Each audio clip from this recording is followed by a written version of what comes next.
Hey guys, sup, welcome. We have an interview to finish.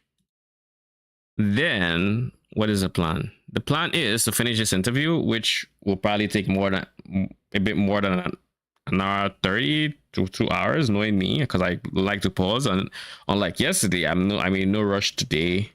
Then when that is done, we're going to hop on PoE 1. And when that is done, because I want to finish those simulacrums I've been saying I would do, but I just haven't done yet.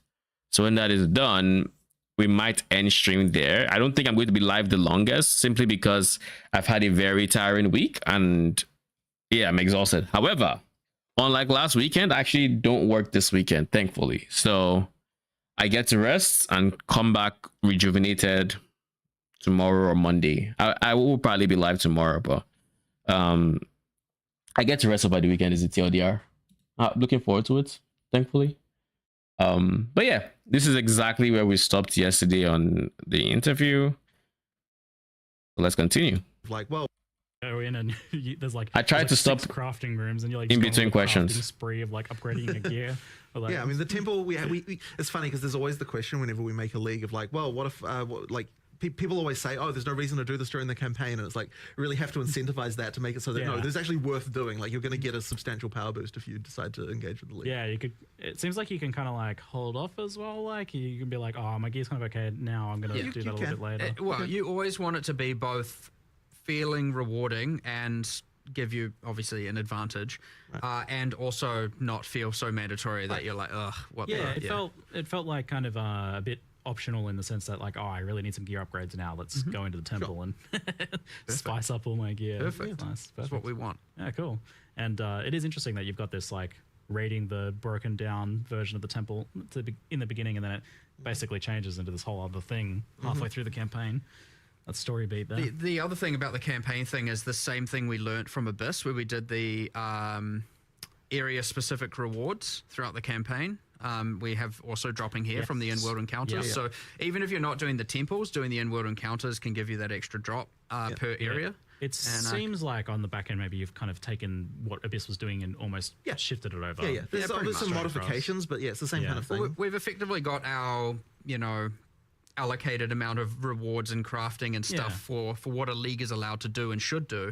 And we're just trying to make sure that, it fulfills that it fills that budget, so to speak. Of you're getting a lesser jewels or bin Keth or something like that, kind of similar to before, which is good. But yeah, I was definitely, that was a huge thing with Abyss. I thought that was like a really good improvement to campaign, so it's good to see continuing with that. Then it felt pretty successful as a design decision. Nice. I'm really glad double corruption is back. I feel like that's a great thing from PoE 1 to be returned. A PoE staple. One thing we've changed here is that 50% chance to destroy. Double existed in PoE 1. You never Varlorb gear. Well, I don't say never. Obviously, there are still cases, but generally speaking, why single corrupt it to when you could double corrupt it? So we've made sure here that the double corrupt has to occur on top of a corrupted item. That's cool. Right. So yeah, you have to Varlorb land it, and then you have to land the double corrupt on top of that. Oh man, it almost feels like you're in some cases risking something even more, because like you've got that really high end unique with like a really good corruption already, and now you're risking that. You're not just risking a blank item on a double corruption. So like it's a heftier risk now in some cases. The decision to make. That's the vile spirit right there. Like, oh man, this thing's already worth many divines at this point. I was like, oh no. Some good streamer moments. So. so you actually have to though, like it has to be corrupted. Yep, so you corrupt first and then you can apply the double corrupt. Cool. It keeps what if the corruption does nothing? Well, I assume you can still use it. I didn't want to Varlorb to just, you still use them on light waystones or whatever, but I didn't want them to just be like never used on gear anymore, because you'd rather just double corrupt it. And so it was a suggestion a developer made a while back, and I was like, that's immediately a win, and I almost want to change that in PoE 1 as well, but then I just forgot about it, to be honest. So, I'm not sure if I do want to do that just before everyone maybe goes like, what the hell? No. But, consider it. I like the idea, and I think it is an overall improvement, Yeah, it sounds like a great idea. And then you've got this whole other system now, which you had a little bit of in PoE 1 recently, where you can corrupt uniques and it replaces a random modifier on them. Yes. So this is limited to specifically Adziri. No, what Not is it? Adziri, Val uniques. Yeah, so we initially, I really wanted to It's make it so you limited could just to- replace Val arbitrary uniques. mods on any unique. But the Crazy. problem is, yes, it was just a Unhinged. can of worms that like was just not The even scope. possible to contain. Yeah, basically what we were like, okay, is there still a way to do this that's like not going to be quite so crazy? And then we were like, okay, if we can pick a subset of uniques, and we ended up going with Val uniques, you know, for obviously thematic reasons, then we can sort of make sure that like while it's still crazy, like there's some sort of insane interactions, we can kind of at least have somewhat of an understanding of what happens. But it does truly work where like it picks a random mod that's on the item and then replaces it with another random mod. So you can create some. You can use it on non-Val. It works differently. Huh? I don't know. what? This is news to me. I didn't actually know that. What is that? Excuse me? I think it's similar to Ancient Orb in PoE 1. So it like re-rolls. The idea here is like it's meant to work on these Val items because they've been like Incompatible item. Error. infused with royal bloodline blood. And Okay. so it's like the way it works on Val uniques is different to just random uniques where it's like, hold on, it works a bit more chaotically here and, Right. you know, just changes the item entirely to something else on non-Val. That is a very And I cool only say that 'cause, like, thematic approach obviously to it's it. pretty bad to be like, I have to have a Val unique in order to use this. right. No, you can take the currency home, so that's never the end of the world. But I want it to be like, you know, just go grab some random unique and re-roll it. Yeah, using it on the Val uniques is like quite cool. Right now, I'm trying to I make assume, sure. I hope it has you know, better a odds process that than we've been doing Ancient is that Orbs. we're not just replacing it with kind of just some random basic stuff. Like that will happen. That is a part of the pool, but we're trying to go through because we have a more limited set of uniques we have to actually do the mod replacement on. I want to make sure we're actually thinking about, for example, the Zerfi's body armor that has like Soul Leader, and it's like a level 39 base type. Yeah. And I'm thinking like, this is a tool we could use to make that more in-game viable. And so you can do things like heavily increase the defenses because obviously level 39 versus a level 75 base type or whatever is going to have very different defenses. But then you can also be like, what about if I was like, what other weaknesses does this item have? Well, you can't generate Soul Leader stacks on a boss. Maybe this can turn that on, you know? And so all of a sudden you can replace, I don't know, the life regeneration rate with a Soul Leader now generates once per second while a boss is in your presence or something like that, you know?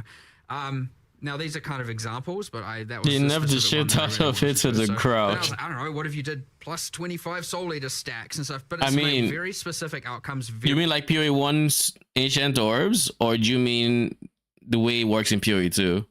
Because PoE 1, I guess I don't visibly remember a direct Ancient Orb nerf. So it might have been either before I started playing, so this is always the way it's been to me, or I mean I've never been a big Ancient Orber myself, so if they nerfed it after I started playing, I wouldn't notice. I might have seen it in a patch note and disregarded it because I don't use it anyways, you know.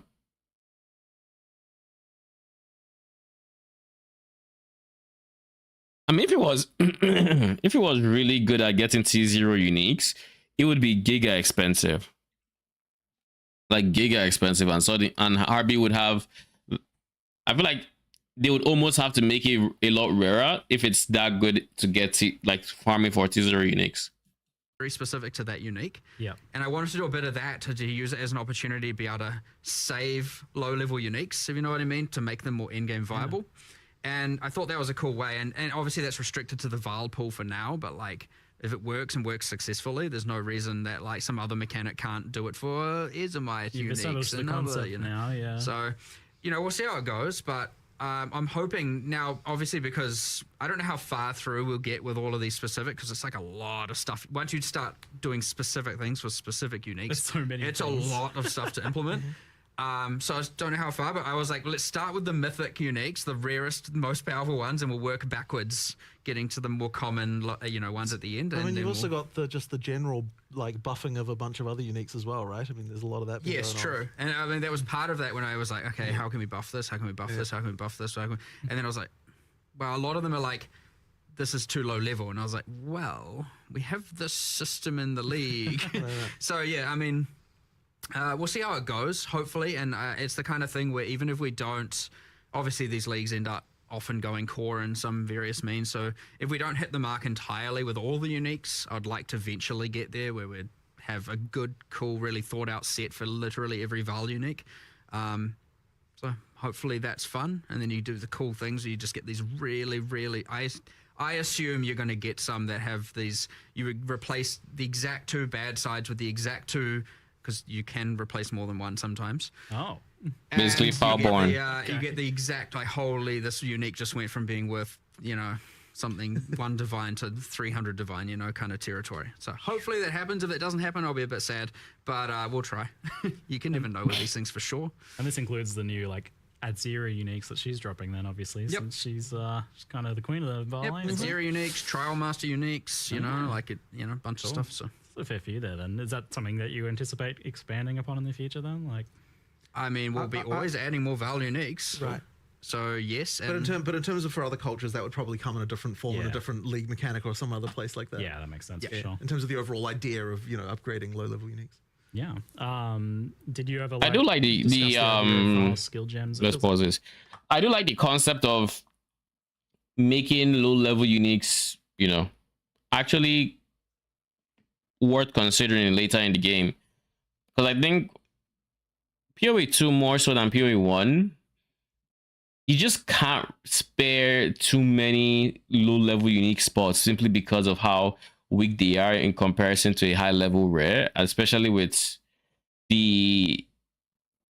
I think this is compounded by the fact that in PoE 2, this tree doesn't give you anything, but it enhances what you already have. So you really need to make sure you're getting a lot from your gear. Whereas in PoE 1, you can make up for a lot of the downsides of using uniques that don't give you much else by, juicing your tree up, in multiple ways, either through timeless jewels or cluster jewels, or 12-party clusters, or medium clusters, or small clusters, stacking, or impossible escapes, FNFs, all these other things.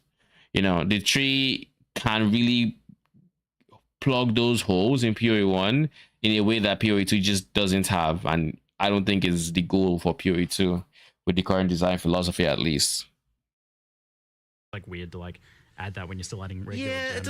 It doesn't quite. So I mean, fundamentally, what a Val skill gem is in PoE 1 is a kind of ultimate tight style ability in some sense, So it's we're kind of doing that in our normal gems at this point. So it didn't really quite make sense to do it here. It's the glory on the skills. Glory is kind of yeah. That's what I figured. That it's kind of you'd only be really doing it for nostalgia value at this point, I think. Now that isn't to say there won't be something in the future, but I agree that doing something like that when you haven't even got all the classes and skills in place and all that. I would say that's a post-release feature, not a pre-release feature kind of thing. Yeah. And are you still kind of with challenge leagues planning on having things like challenges, challenge rewards, etc. Post-launch? So the plan for that was post-launch. It basically was kind of during early access, it doesn't quite make sense to do that. But post-launch we'll return to that again. All right, shifting to the topic of endgame, but first, just a brief detour. Trial of the Ancestors, or the mystery content in the new act, and our third means of ascending. What's the progress like? Well, we don't have anything to say at the moment, but it'll need to come obviously at some point. But we didn't have time in this one certainly to work on that. It keeps coming up. It is really just a matter of when, at what cost, etc. The classic, just resource distribution kind of things where it's when are we? I was hoping for a total, but it's fine. This, and we have all these different ideas, and so but right now, nothing. All right. So on endgame, firstly, thanks for nerfing the delirium fog. Yeah. You saw the memes, I guess. For sure. So I've been enjoying the foggy memes everywhere. That's good. Visibility. The delirium memes. But not only that, you guys didn't just tone down the fog. You've done some pretty major things with the tablet waystone system. I mean, the very first question, and before we even toned down the fog, the first question was, okay, well, why do you feel like you have to run every map this way in the first place, right? Yeah. The fact that something feels mandatory is already a problem regardless of the fact that the effect is also annoying, you know. So that was the first thing to solve, and it really then started coming into, okay, well, you know, like how like people are finding waystone crafting more annoying, and we only made it more annoying in Abyss with the you know, having to go somewhere else and get it, you know, like it just made it not like. You know, something I really like about GGG, I really enjoy the fact that they can say stuff like that.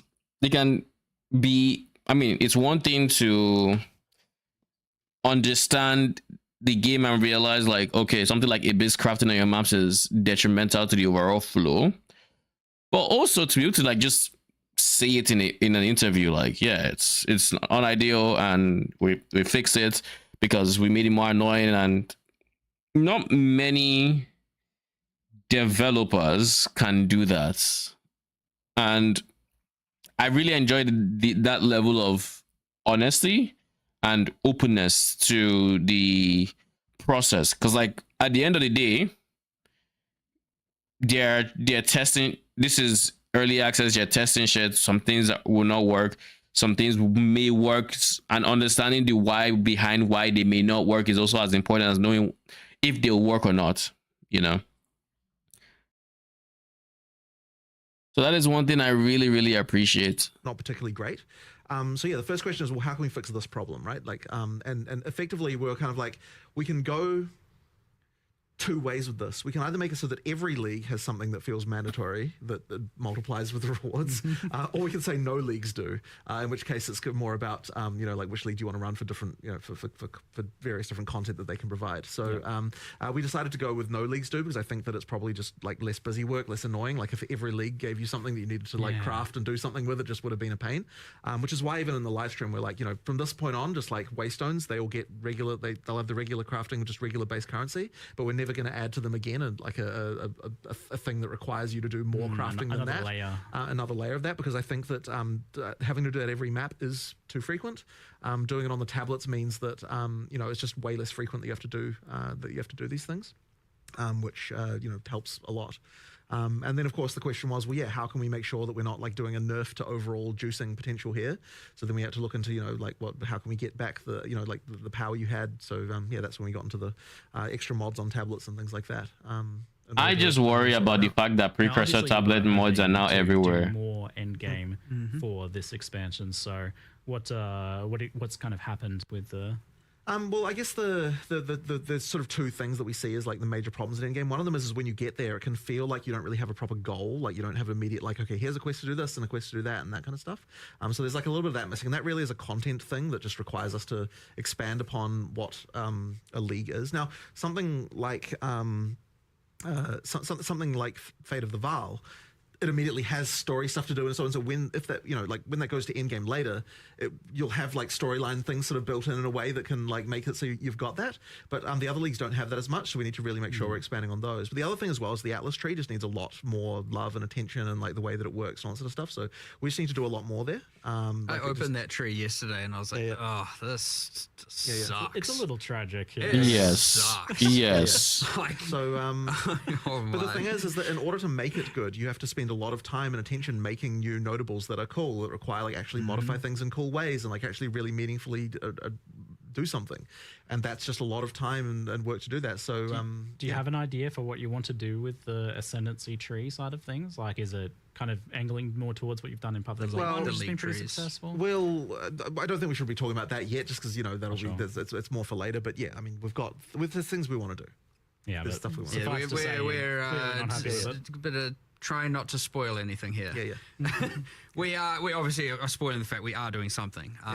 And I'll tell you, it's not even, it's not the same. It's not similar. It's like, you know, it's in a whole different universe. Looking forward to it. So it's kind of like, which makes it a little bit hard, because obviously we're in this state where we want feedback about the in game.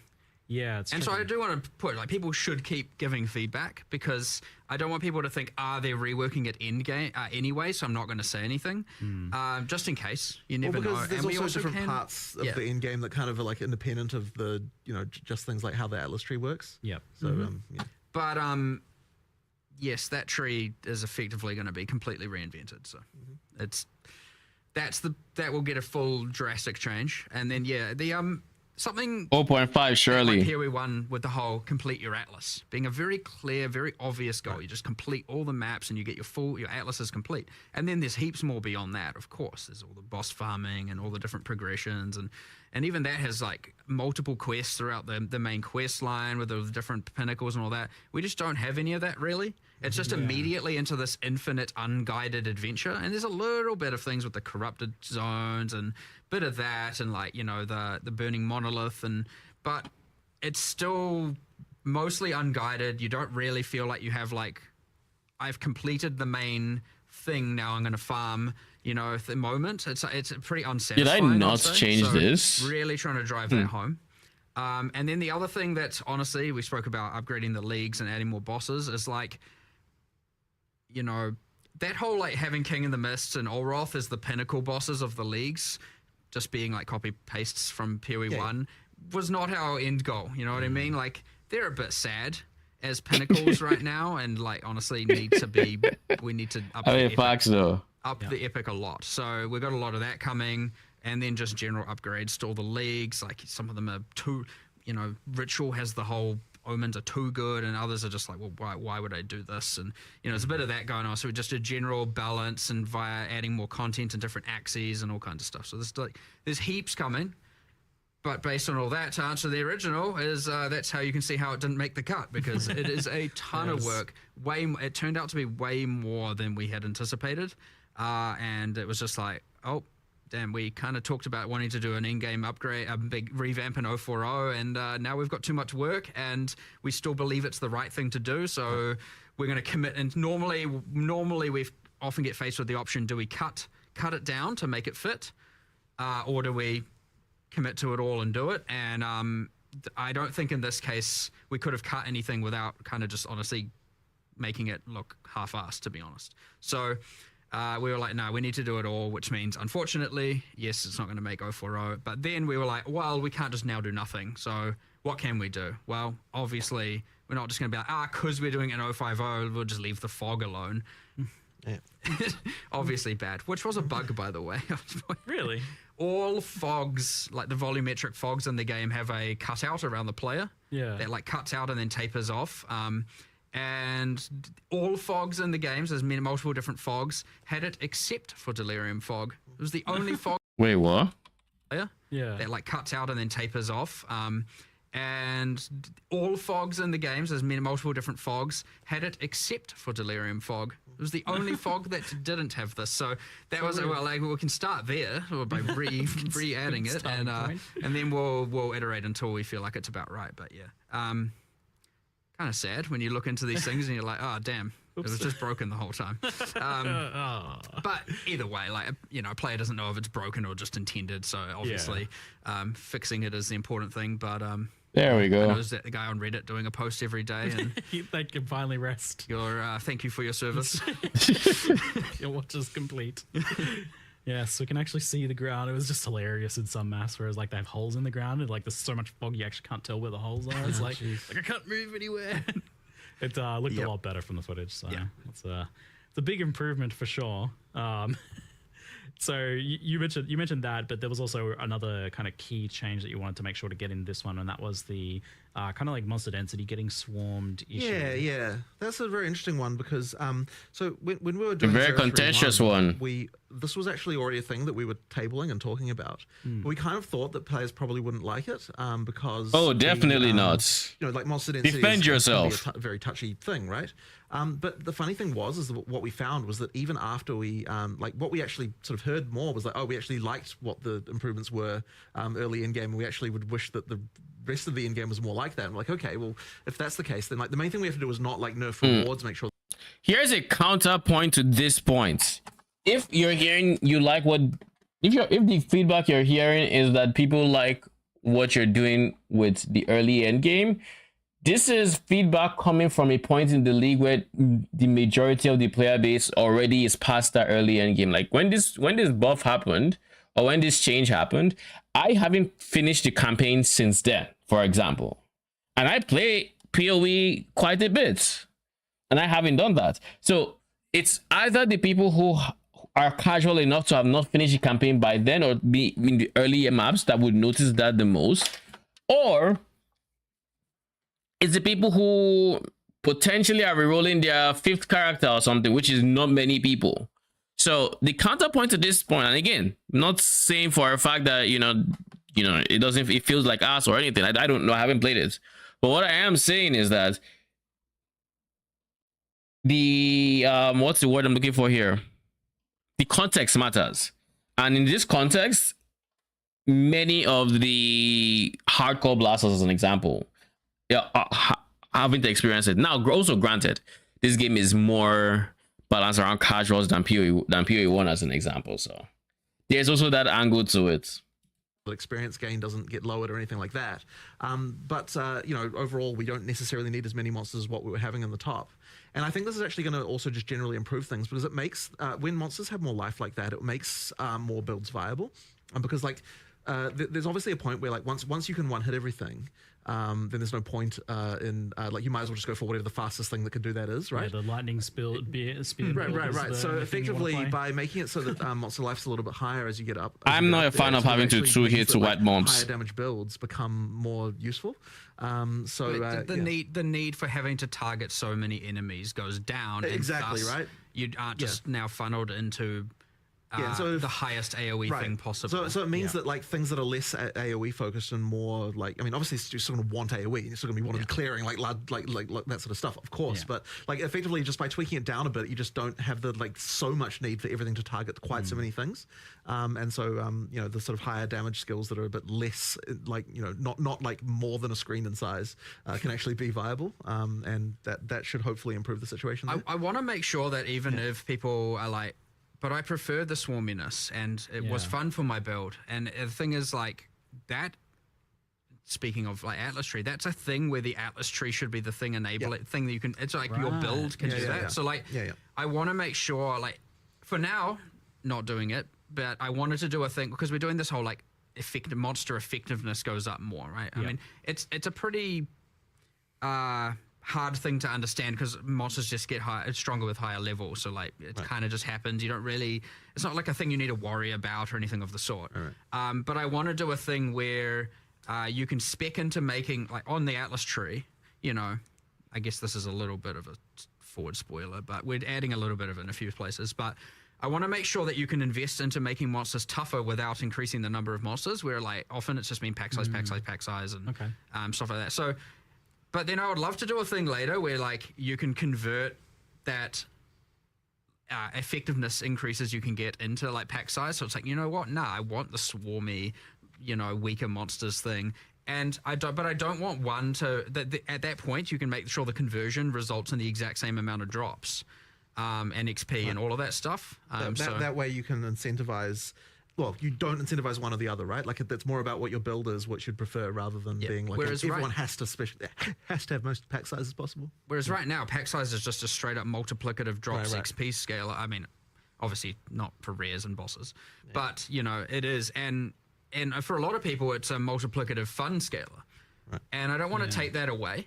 I want people to be able to do that, but that's what the Atlas Tree should be able to achieve. However, it is too chaotic at a base level. Right. You get this weird thing where it's the campaign has a entirely different vibe to the end of the end game now, where it's you step into the end game, it's kind of and then you get towards the end. I mean, at the start, for people who didn't play 031 onwards, it was just okay, I'm going through the campaign. It feels a bit more tactical. Feels a bit more, intention. My actions are more intentional. And then I get into endgame, I'm let the ruckus begin. Everywhere, it's out of control. And so obviously 031 alleviated this a bit, but it is. I don't want it to be that there's this feeling of there's two games there. I want it to be that you build that extra layer, that you change it through your Atlas Tree and through decisions you make for the. I'm a big fan of the Atlas Tree being meaningful in that regard. However, like I said yesterday, I'm not a big fan of having to multi-hit white mobs to kill them. I think it was 0.3 or 0.2 that had, I think it was 0.2 that had the really shitty day one, where everything was just nothing. We basically lost so much power that you had to multi-hit every single white mob on every single pack. And granted, unlike last time, you're not going to have as many white mobs to face, but like, I don't know. I don't think it's that fun not one-shotting white mobs. Now, this is probably a preference, yada yada yada. But that is, I think, where I stand on the matter. And I like the concept of the Atlas tree bringing it back. I don't like the concept of the nerf coming before the Atlas tree change. That is overall where I think I stand on everything. I don't like the, oh, we punish you now and then give you the solution later. It's the same things I've heard from like when Calandra happened, where it's like, oh, all these nerfs to player power and buffs to enemies and not yada yada yada had to happen because of the direction the game was going. That's good and all, but the changes that were needed to balance that out didn't come till the next season, which is like, can we not do that? Can we not jump the gun on the bad stuff before you give us the good stuff? Like, you know, can it come hand in hand so we have an overall more even experience? You know, that kind of thing. So we'll see how it goes in any case. I'm not saying it's going to be bad or anything.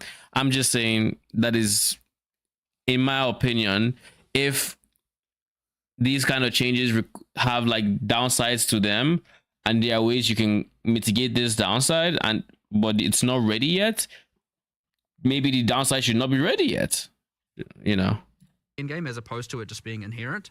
So if you want to, we're going to make sure that we try and keep it that if you want to make it more swarmy and that kind of stuff, you can, but it doesn't give you a drop advantage necessarily over the tougher monsters. There are reasons to do both. That's fine. Okay. There'll be heaps of mechanics and stuff, but like, ideally, you can kind of play the game you want to play the game. And so in our tree and our builds, much like you can play the character how you want to play your character, we can do that with the end game as well. And that's the beauty of the Atlas tree, so, and the keystones and stuff like that. So, but I can't. It's hard to get into more of that without getting into like kind of spoiler territory. I mean, but yeah, that's interesting to hear that you want to kind of make things a little bit less binary, where like in the past it often has been the case where it's just like, oh, you just stack as much of all of the things pack size to the moon, stack as much pack size or stack as much rarity as you can, but maybe having angles for both one of those stacking things, like I'm juicing pack size or I'm juicing difficulty and rarity with. I mean, that's exciting to me because I like the ability of being able to spec content that rewards your character that has low AoE, that is like really good at like dueling really tough rare monsters. And like, you know, we did get to see a little bit at Imperial 1 where there was different strategies for juicing, where like you had like Titanic Scarabs or something that was making like really strong rogue exiles, and that took a specific sort of build to do. So it sounds like that's kind of the direction you want to head with that, which is pretty exciting to hear. And kind of tying into this topic then, and you touched on it a little bit, was like, there's definitely been, like, it's been noticed that rare monsters seem to drop the vast majority of loot in endgame maps, or at least compared to normal. Surely that's going to change with the bigger difference, I guess, than has been the case in the past. And where are you guys at with like noticing or feeling that, or what problems do you foresee with that? It gets talked about a lot. I don't think it's necessarily wrong that it's like that. One of the things we really want to try to make sure of in PoE 2, when we're sort of doing a sort of from scratch pass, you have a reason to the amount of rewardingness of something is equivalent to the amount of difficulty that it takes to kill it.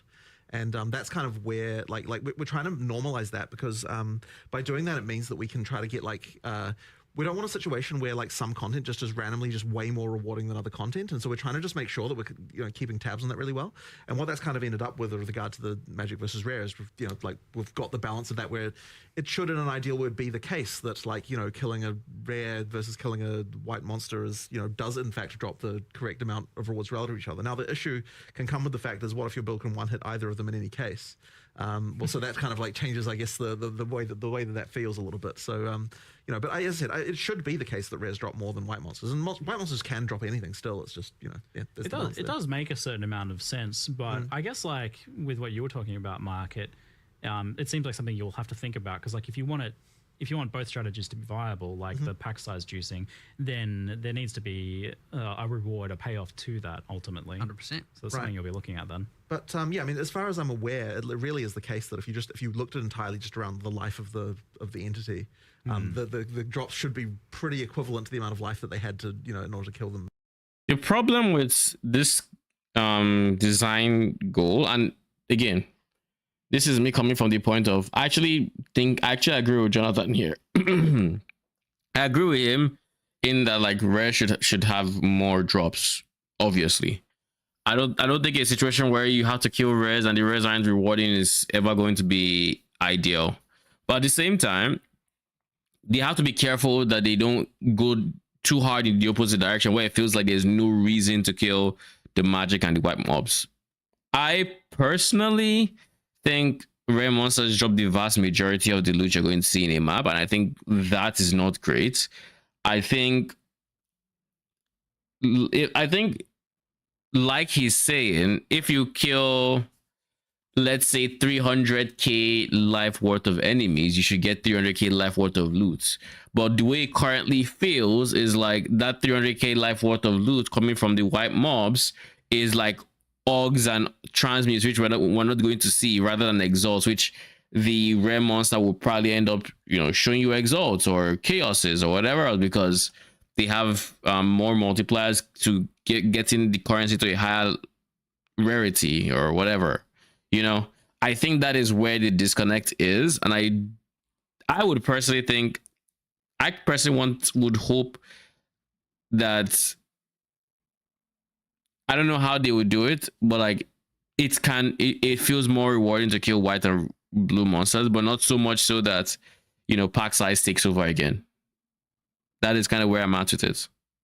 As far as like relative to each other, so if it's got 5 times as much life, it does 5 times as many more drops effectively. Like that's kind of what we're shooting for when we're trying to balance this stuff. Yeah, I think with the balance of how things are and the options we have now, it probably makes sense. But yeah, it looks like something you'll be keeping close eye on moving forwards. Then, for sure. There's a bit of a parallel with one of the kind of issues I see in Path of Exile 1, where like everything is in reward icons, little floating symbols. And that seems like something you're trying to avoid moving forward. We haven't really been doing that for a little while now. There was certainly a period there in PoE 1 design where it was like every single league was just like those reward icon type things. And it ended up really beiging the rewards a lot, because you just had this thing of like, every league drops, every other league's drops. And it kind of didn't really, like it wasn't really that great. So it's kind of been a little while since we've done that stuff in PoE 1 even. And in PoE 2, we kind of steer away from it to make sure that like, everything feels like it's got distinct drops and a reason to do it and that kind of thing. Yeah, I mean, it appears in some regards. Like, for example, when you get the reward rooms in Fate of the Vow, you have a unique item room. Sure.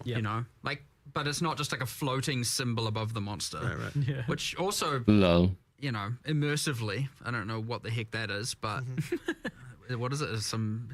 It's just nothing. It's a clear and just obvious game mechanic. I see some like floating, glowing cash money dollar bills above your head. Guy's loaded. Whoa. Don't kill me. And, you can't have my loot. But I just remembered, you spoke about rare monsters, and I was like, hold on, did we? I don't think we deployed or spoke about this change, but I know that taking away all the rare minimap icons was a bit anger-inducing. Because that's one way to put it. We knew it. We knew it was going to be. Yeah. Now, they aren't a requirement of the map, but as you're saying, they kind of drop a lot of the loot, and people were just doing the whole coasting between minimap icons. The middle ground we've come to here, which I think is quite cool, is once you've activated all the checkpoints in the map, which sometimes is 4, 2, the things for fast traveling and respawning, then all of the things appear on the minimap. The funny thing is I thought we already deployed that. I don't think we have. Okay, right. That's what I was just remembering. We intended to deploy that back when people were complaining about it, and I feel like maybe we just kind of forgot.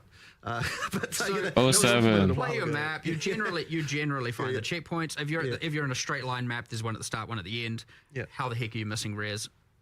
Anyway, I don't know, but it can happen. Yeah. But it doesn't just reveal the rares; it reveals everything. Not every icon. Yeah. Oh, good. So Strongboxes you missed, Rogue Exiles you missed. Okay. Just so that's good. Find if there's any content that you still wanted to grab. Now, some people might argue, hold on, I'm just going to run around the entire map, activating them all, and then go clear. And I was like, well, okay, if you want to waste time. Right. But you're going to clear the map while you're doing that, right? So you probably clear the whole map anyway. Yeah. So it's kind of meant to be look, you've explored at least. I mean, like, if there's generally speaking, if I don't mind. A big square, I don't mind map, it. You're going to have 4 checkpoints. It's a nice middle ground. Activate all 4. You've at least better than not having it, at least. Probably 75% of the map, right? Yeah, it's about kind of getting those last things, and and then it's like, okay, look, you're now allowed to see if you missed anything. But then you can also use the checkpoints to get to the closest place where the stuff you missed was, which is kind of nice. So yeah, it kind of helps with the with that. So we did finally find a solution. I'm hoping this is a good middle ground. Because so then at least you've done 75% of the map, probably without just doing blind mini-map gameplay. And then from that point on, it's like, look, yeah, I get it. You probably missed something. You know where it is now. It should actually maybe overall be even more helpful because it's not just revealing the rares. It's going to reveal even more. So you'll know about everything else you missed. So we'll see how it goes. But yeah, I understand that was a bit of a one of my biggest pet peeves with I don't know if it's just PoE 2 or just PoE in general. I don't exactly remember if it's a PoE 2 specific issue, but I know it's in PoE 2. Is when because of the way PoE 2 is punishing for deaths, I personally like to leave, let's say, Expedition for last or Breach, depending on like the league, depending on like what is rippy and everything. Because like Expedition has mobs that can hurt a lot with explosions, and depending on the modifiers you give them, could be very spicy on top of the remnants. So anyways, I typically leave rippy content for last, but by the time I kill the boss or whatever I needed to do, the icon is not on my map anymore. So now I have to just either make sure I mentally remember exactly where it was, or now just waddle around until I eventually run into it again, which is obviously unideal. So I'm glad this is a solution to that at the very least. For a lot of people, but that's a perfect example of, again, it's it's why I don't want people to not give feedback, because like this kind of stuff still should be fixed pretty imminently. And so it's a good case study, because I'm honestly surprised that you did do that, because this seemed like I loved the rare icons, but I was definitely a victim of the like I'm only looking at the minimap now, so it kind of seemed like a change for our own good situation. But what you're doing I think here, this is a good middle ground. Yeah, it seems like it's saving the players that feel like that they're FOMOing because like, oh, I know I missed like a league mechanic in the map somewhere after this. Like that is really bumming me out. And then they have to go and crawl back through everything and waste a bunch of time. So that's just kind of saving them that. Sounds like a good compromise change. A nice little extra bonus reveal there. Good stuff. Yeah. Until you miss that checkpoint in the middle. Wait, what more words can I say? Probably should have put that in the live stream if we hadn't deployed it yet. But everyone forgot. It's in the Q&A. Good stuff. Yeah. We shall move on to kind of gear and passives, and this is in the topic of balance and character. Yes, we kind of spoke about this earlier. Something that's mentioned a lot is that the ratio of player power that comes from gear versus what comes from ascendancy and passives is much more tilted towards gear than in Path of Exile 1. And so kind of like roughly for an example, like the average PoE 2 passive is like 10%, whereas the PoE 1 passive is 16%, whereas the amounts on gears are pretty similar. So like the 100% increased fire damage on a wand is consistent as tier 1 affix between both games, meaning that like more of the power is kind of being shifted away from the tree, the thing that you get by default, to gear. So this is not even the entire story, because like more so than anything, yeah, you can say the increases are more in PoE 1 than PoE 2 or whatever else. But another thing that is very impactful is there's just no flats.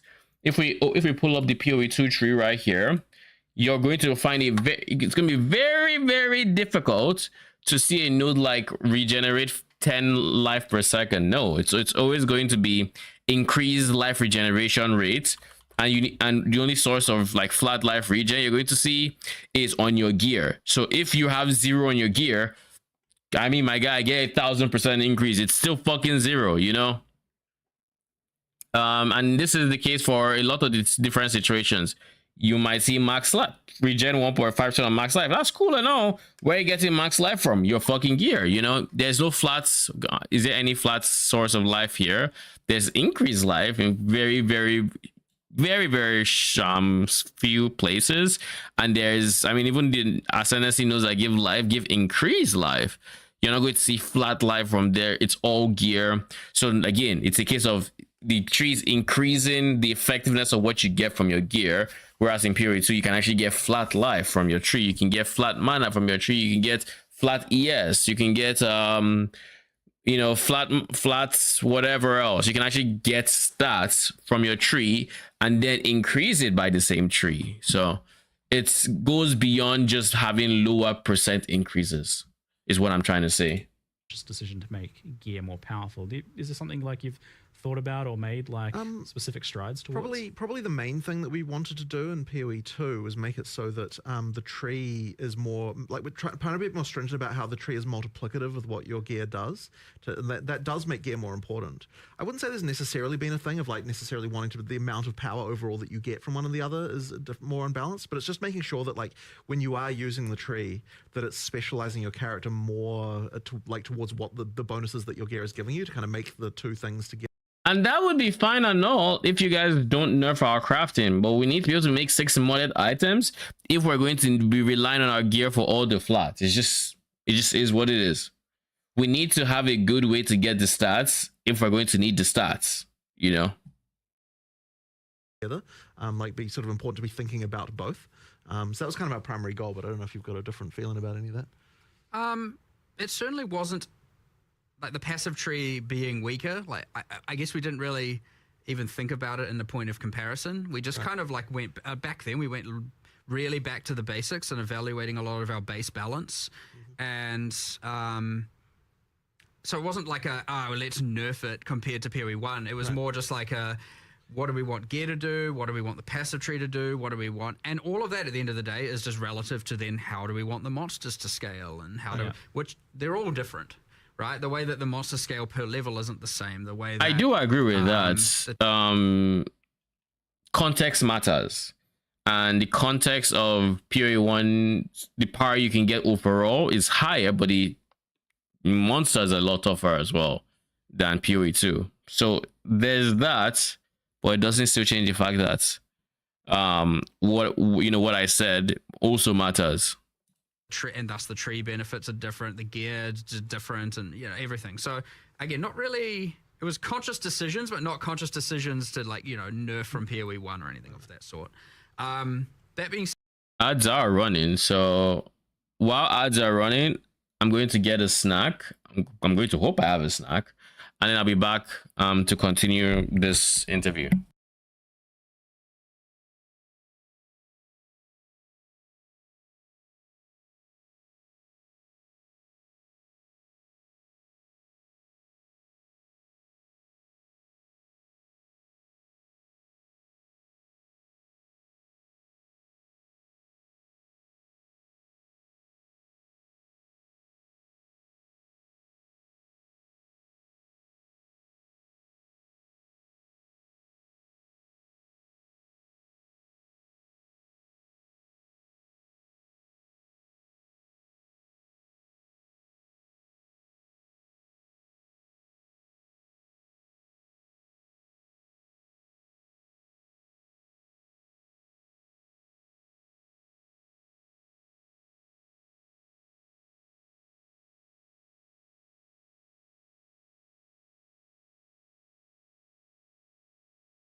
All right, welcome back.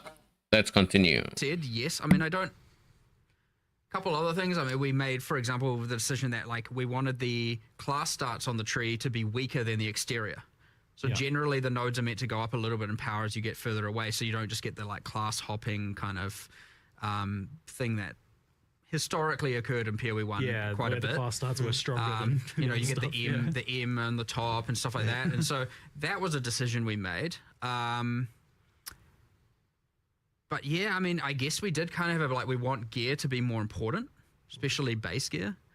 I think we maybe overcooked it a little bit right now, but yes, just a little bit with, well, more the ease of it, the ease of getting it, but that's a whole crafting discussion, I guess. Talk about that too. More of an in-game problem. But yeah, I would say, I mean, I'm personally pretty happy, honestly, with how it is.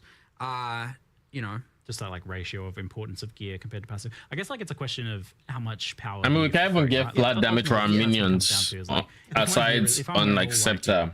Like how powerful is my character from just the tree? And that's like a little bit lower, I think, in PoE 2. And the reason for that bothers some people, I guess. The reason for that specifically is because the tree is more multiplicative than it was in PoE 1, where there was more just base stuff, right? You know, there. I mean, you can look at it even in simple things like, you know, just life on the tree, for example, right? Like that's sort of another example of part of the thinking there is like, you know, we you know, like the more base stuff is available on the tree, the more the same characters can be because they can just allocate the same stuff and get the same stuff without having to worry about the items. So yeah, that's kind of obviously that's not entirely base in PoE 1, but you because you have base life. Yeah. I get as in life without gear.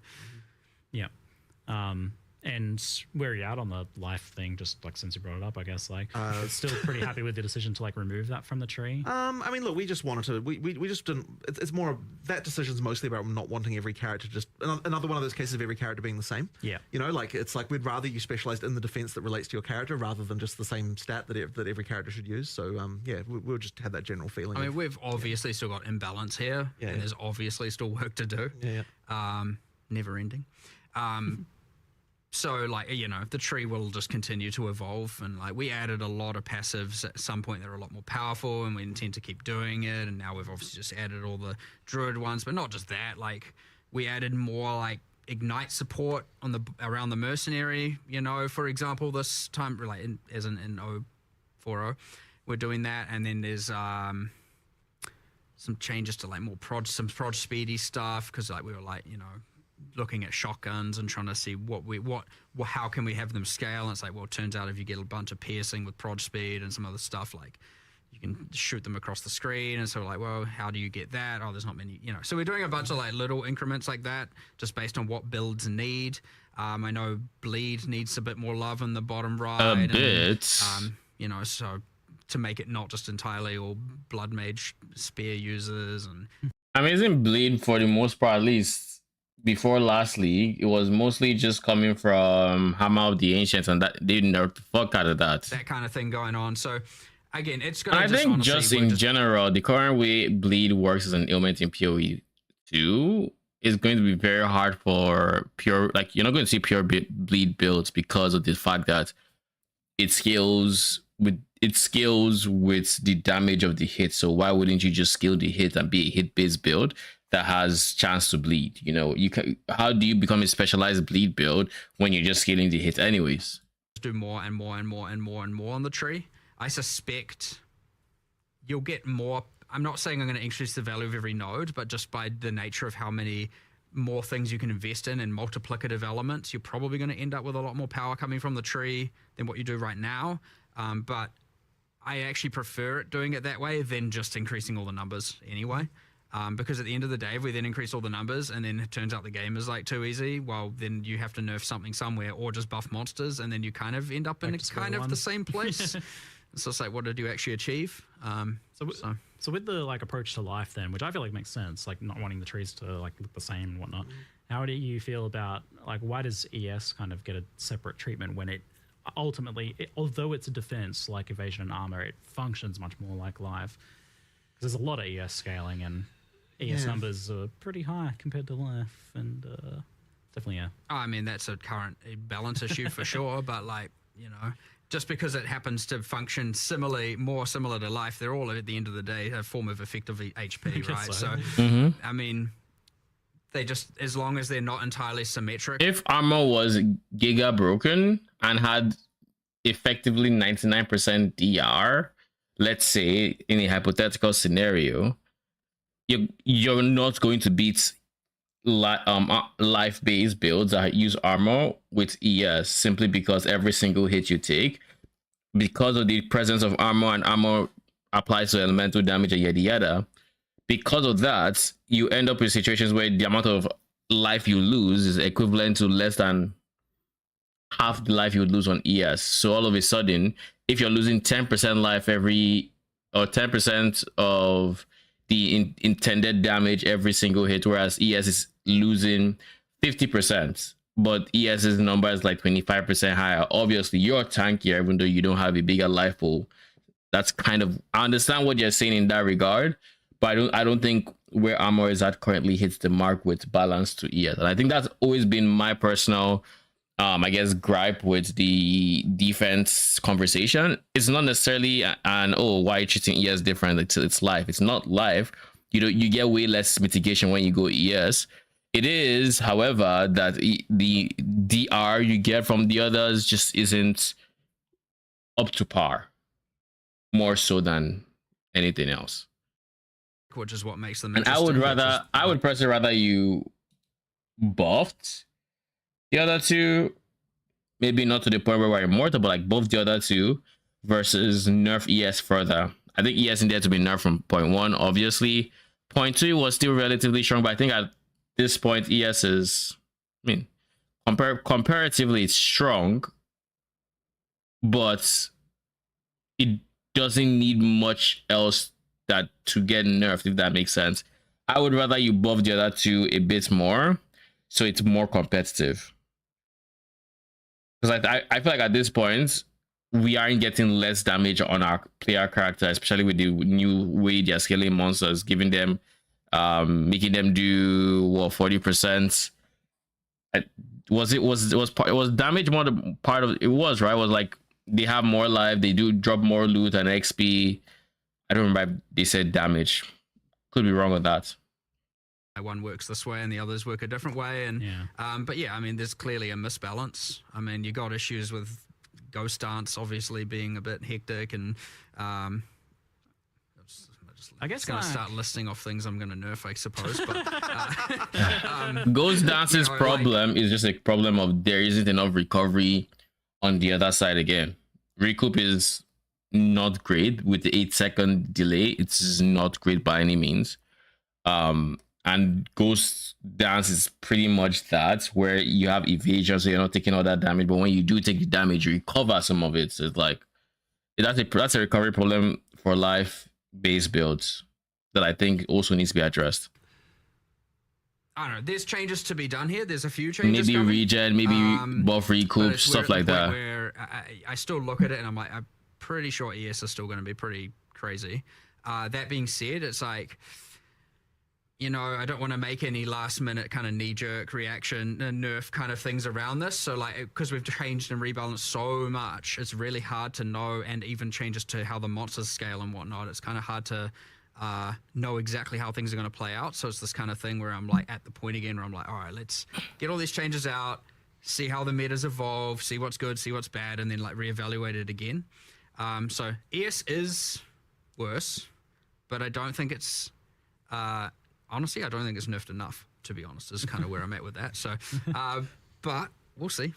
We'll see. A little nudge in the right direction, perhaps. But I know in the past when we talked about this, we discussed around the idea of like letting energy shield values be high, but really focusing on the recovery side of things and making that like you just said, like making things not homogenous, making things different. Like life's really easy to recover, but energy shield's much harder to recover. Like you still kind of. That is still the intention. Yes, that is still the intention. I like that. It's just really easy. And then the boss sacrosanctum design to come out, and then all of a sudden it's just a completely trampled recharge. Yes. And then it's just like, well, now why do I care? You know? And I mean, like, it's okay sometimes if it's like via an insanely like. I mean, Essentia Sanguis is a perfect example of doing this, right? Like, it just straight up ES leech. And the thing is, like, I don't want to take that away. I just, you know, there's a level of, there's some balance to do and or commonality to do. Like, if that's a thing you strive for and can eventually achieve, and now your character's like freaking god tier, that's exactly what like high-end unique items should do. So in this case, I know we're making that item rarer. Hopefully that doesn't affect the economy too much with some me giving that away. But on standard, sorry. But at the end of the day, I would rather do that than just gutting it. You know what I mean? In this case. But yes, those things are allowed to break the rule. But I very much want to push ES to be recharge based. And as I said, historically, it's again, you just come up with a bunch of uniques and want to do all this cool stuff. And all of a sudden, we've added in another way. If ES recharge is very difficult to get below 2-second delay, that'd be sad. That's all I'm going to say. To completely not care about recharge and you're getting ES back some other way. So, and that happened and more and more and more of that came about. And all of a sudden now, you've pretty much just got this insane life pool that's permanently full. And it's like, wow, why would you not do this? Obviously you'd do this. So. I imagine there's a lot of incomplete picture going on here as well, where you're still missing classes and archetypes and skills and parts of the passive tree and thing as well. It probably makes it hard to like commit too hard to certain areas of balance when it's such an incomplete picture. Yes, and it's also just honestly a time issue. We're adding all this new stuff while having to also correct all the existing stuff, and then the new stuff is like, how fast can the new stuff break the existing stuff, and how fast can we then fix that? And it's when I say break, I mean balance break. It's to the point where it's like all these new variables are being added as we're trying to fix all the existing variables and balance them, and these new variables are like, it can be hard, like real difficult. When you're at the point where you're not adding so much new stuff, you can just catch up, get to a point of stability, and for sure it's there. But like, we have expanded. Like, I've got 3 new people. I don't know if new. I've kind of taken a few people that were more balance oriented out of our QA. I mean, some of our QA people are kind of elite.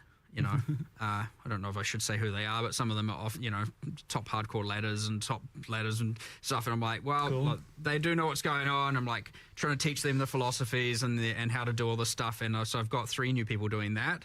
So hopefully, and historically, we've had quite a limited number of people actually doing balance. It's quite hard. It's actually one of the harder things to. Oh, I can imagine. For. And if you put the wrong person in that position, who knows where you'll end up. So it's really important to make sure that obviously these people understand the philosophies and are trained well, and you're being cautious with it. But yeah, I got 3 new people with that, so much larger team in the future. So I'm hoping we can tackle a lot more, and we're not just going to be up to like 1 or 2 of us. I mean, historically it's been pretty much me and Andrew, and that's it. So you've got your elite squad. You're building your elite squad of balanced ninjas now to pretty much, yeah. And shield. I mean, if we end up with like 5 of us, it's a very, very considering I also have to do the leagues and the end game and the monsters and the bosses and oversee all of that. It's pretty hard to also be able to find a lot of time to sit there with the spreadsheets and with the game and going, what does this build do? What can it do? So getting more people there is going to be a game changer for the future in terms of, what we're able to actually balance, and we probably will be able to do a new class and keep the game up to date in a much better way and keep iterating on this, because we've got a lot more work to do. Like, I don't want people to ever think that we're just like going to stop with this stuff. I mean, PoE 1 hasn't stopped after forever, and often you want to keep metas fresh. You want to update. You want to make new. There's always you make bad things good, good things bad. Well, bring them in. Not, whatever. You want to make good things bad quite a little time. Yeah, I was like, maybe not that. But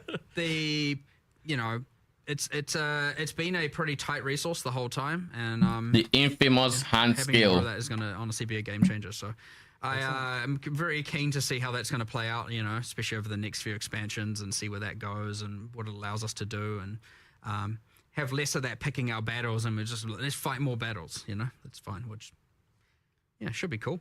Cool. On the gear power level side of things, plus to all skills has been talked about a lot. And even you guys have mentioned in the past, like it exacerbated things like mana issues that people were having. It's obviously very powerful and available in very high quantities. And I think it exacerbates other issues like uniques being less viable because they don't have them, for example. Right. And it does seem to be of a power level that's like overriding. On the note of plus to levels, I think a very keen problem, if you will, or reason, I guess, is better, why plus to levels is as good as it is because when it comes to, and this is going to be more geared towards spellcasters and minions, when it comes to those archetypes, there is literally no source that I'm aware of. There is no source of flat damage. There's no ghastly Igel or searching Igel or whatever it's called. There is no flat damage on your wand. There is a bit for attacks for minions on scepters, but that's, the numbers are very ass, and it's only for attacks. So you have stuff like Storm Mages not benefiting. And I get it that they went the route of, oh, you want spellcasters to go gain damage as extra Y, you know? That's fine and all, but you know what happens when you have gain 100% of damage as extra chaos? For every 1 flat damage you get, now you're effectively getting 2 or whatever, you know.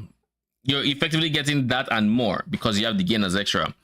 And the only way to get flat damage is, you guessed it, levels. So that is a very, very big reason, in my opinion, why levels are as strong as they are, just because the alternative isn't there. The alternative ways to skill, oh, this spell sucks with flat damage, so I'm going to give a flat, instead of going for levels, I'm going for flat damage on my weapon. That choice doesn't exist in this game. So hoping they reevaluate that. We'll see what they end up deciding. Other aspects of gearing, like it becomes kind of a make or break stat in many cases. Where are you guys at with feeling on the plus skills issue?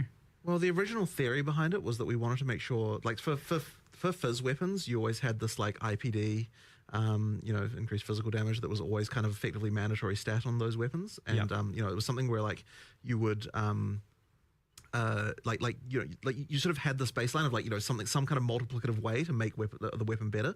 And effectively plus skills on staves and wands was supposed to kind of fill that sort of same multiplicative approach where like that was a thing that you, to make the difference between a bad spellcast weapon and a good one. That was kind of the idea, to kind of try and get that to so the items mattered more for spellcast weapons. But I think maybe like there's just kind of like, we probably need to have a look at it. But I'm sure Mark, you've got more theories about it. I mean, we need to change something. Right. 100%. I mean, I know this, like, you know, we obviously have the illegal mod, the old Essence of Sorcery, giving that extra +1 to focus, the +3 to focus foci, and the old homogenizing for getting the +3s on amulets. By the way, they're gone. What do you mean they're gone? I was ready for that one. They were illegal for other reasons. Don't know how people are going to feel about that. I'm not sure if I should look at the chat over there. Wait, and see if it's a W or an L, so it's been deleted? It was adding an insane amount of complexity to crafting. And, but anyway, I particularly was W's. I particularly was like I actually don't like crafting mechanics that cause you to have to think about mods in the exact way that they needed you to think about them. So, you know, how do you mean? Well, it's a bit tricky. I mean, it's like a whole other conversation probably. Yeah. But like they I don't think that that they were quite right for PoE 2. So yeah. But anyway, that's kind of off the point. I just randomly just started talking about. Well, so homogenizings are gone. Not entirely out of left field. I understand.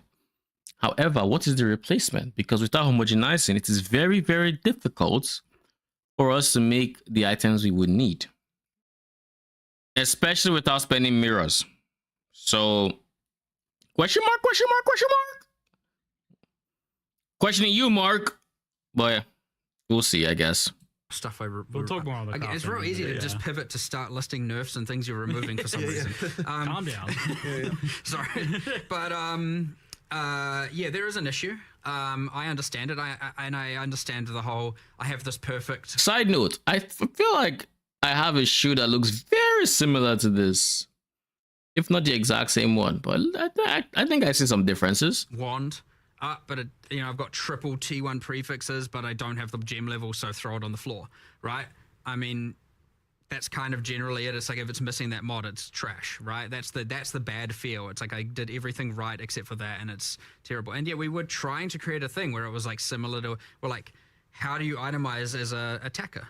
Right. And it was like, how can we have it be not just identical on a caster, but kind of have the same level of complexity of how to get and in particular power. that still have the same level of an item actually matters, right? Because traditionally in PoE 1 you had this thing where if you didn't want to have to worry about itemization very much, then like spellcaster was the thing you could do.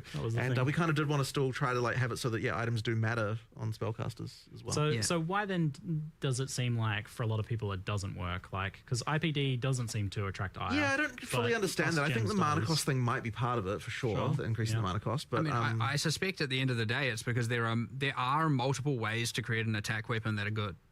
Right. Even it's more than one way. A fizz weapon is not the only way. Right. Whereas a caster weapon doesn't really have that. Right. Like that might be it. And that's it. It's just it's if you don't have that mod, bad. If you do have that mod, it's fine. And that's it. It doesn't matter what the rest is necessarily doing. There's not really much other choice. Right. And so that honestly can be enough where it's like you instead of Mark is right on this, by the way. It's the lack of a middle ground, I think, that makes it feel much worse. Where if you don't have T1 increased phase, you can have T1 hybrid increased phase accuracy, and then T1 flat phase, and then T3 increased phase. But then you make up for that difference with your attack speed and maybe levels or whatever else. Like you make up for that, for the lack of it. Whereas with spells, you can kind of make up for it with like some damage is extra or some increased damage, but like you already have so much increased damage, so maybe not that. But like the damage is extra, you're actually getting a bit of that from your support gems and maybe ascendancy. It's like maybe not that as well. So like, see what I mean? Whereas with a physical weapon, you're literally all those modifiers are hitting the base damage. So no matter what you get, it's multiplicative with everything else from your tree. It's multiplicative with your increased damage, your more damage, your gain as extras, all of that. Whereas with spells, not really. Increased damage is additive with increase. Gain as extra is additive with gain as extra. Now, granted, they are multiplicative in their own rights to the overall damage, but they are increased with each other, and that's what you're getting from your weapon, aside the level, which is then the multiplicative portion. Using the plus gems, you could create many different options, and maybe it's still fine. Like plus gems is one way, or there's this way, or there's this way, and that way it's like, yeah, sure, there's more opportunities. But yeah, right now it's just either good or bad, very binary. And it is quite hard to think of more multiplicative ways to improve spell damage, though. Like that was a real challenge when we were even looking into that. If I recall, it's weird to me that like added damage on a caster gear isn't doing that more. Like maybe it's because like so much of that's already available in the game through other means or something. I don't know, like because that is effectively added flat damage in the same way that plus gems is. Added flat damage on caster gear doesn't exist. Extra damages, I should say. Extra damages there. Yeah, added damage we removed because you just ended up doing a damage effectiveness on then every single skill to the point where it ended up being... I wasn't in love with damage effectiveness having to exist because I find it to be a bit confusing for people. Like I don't love that, and so I was kind of really hoping to avoid it. I did have this sort of feeling though back when we did that, there's this inevitable like we're probably going to have to add it back again one day, and I'm not going to like that because like it is a very useful tool, but yeah, I think it's just I think it kind of sucks as a thing. To be honest, I think damage defense sucks PoE1. Don't want to see it in PoE2. I think damage effectiveness feels very bad to be on the receiving end of like this skill has 65% damage effectiveness, so you just don't want to use flat damage.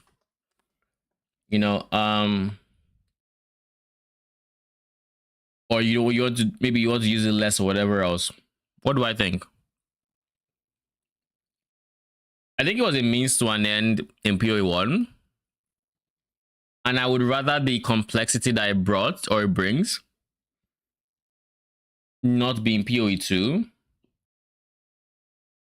But I also don't think the solution is not having sources of flat damage. Or, at the very least, if you're not having sources of flat damage, you could make it so there's a modifier you can get made, and this is all hypothetical, of course. If you created a modifier that increased the way, or that changed the way the gem scaled in terms of levels, and made it so it added more flat damage per level, maybe even at the detriment of something else, but like you got more flat damage out of your every level that this skill gem has, maybe that could be a nice compromise. So you can still dynamically adjust the balance of every single skill without damage effectiveness. But like that also just sounds more complicated than just damage effectiveness, to be honest. So like, I don't know. It's one of those damned if you do, damned if you don't situations. Not having flat damage is very, very ass, in my opinion.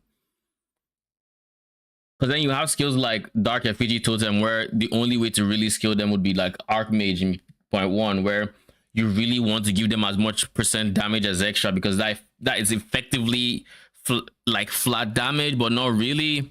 And you just want to juice the fuck out of that on levels to try to sliver as much flat damage as you can to hopefully make it so the other multipliers finally pick it up and you can run with it. Not the biggest fan of that. So we'll see, I guess. Because at the end of the day, what I just described as being the way to scale Dark Effigy would be effectively a very, very ideal way to scale many different skills. Like a slow hitting skill, a fast hitting skill, it doesn't matter. Damage is extra as a percent of that damage. So even though the slow hitting skill is hitting less, it is gaining just as much damage because it's getting a much bigger number that's going to be applied every single time. And that just means caster builds will end up, or can't end up, being very samey in their scaling, which is exactly why those memes broke out in 0.1, where it's like, oh, see, interesting new build, look in the PoB Archmage, close it, you know, those kind of things. That's why that meme was there, because that was the way to do it, regardless of the skill, whether it was slow, whether it was fast, that was the way you were doing it.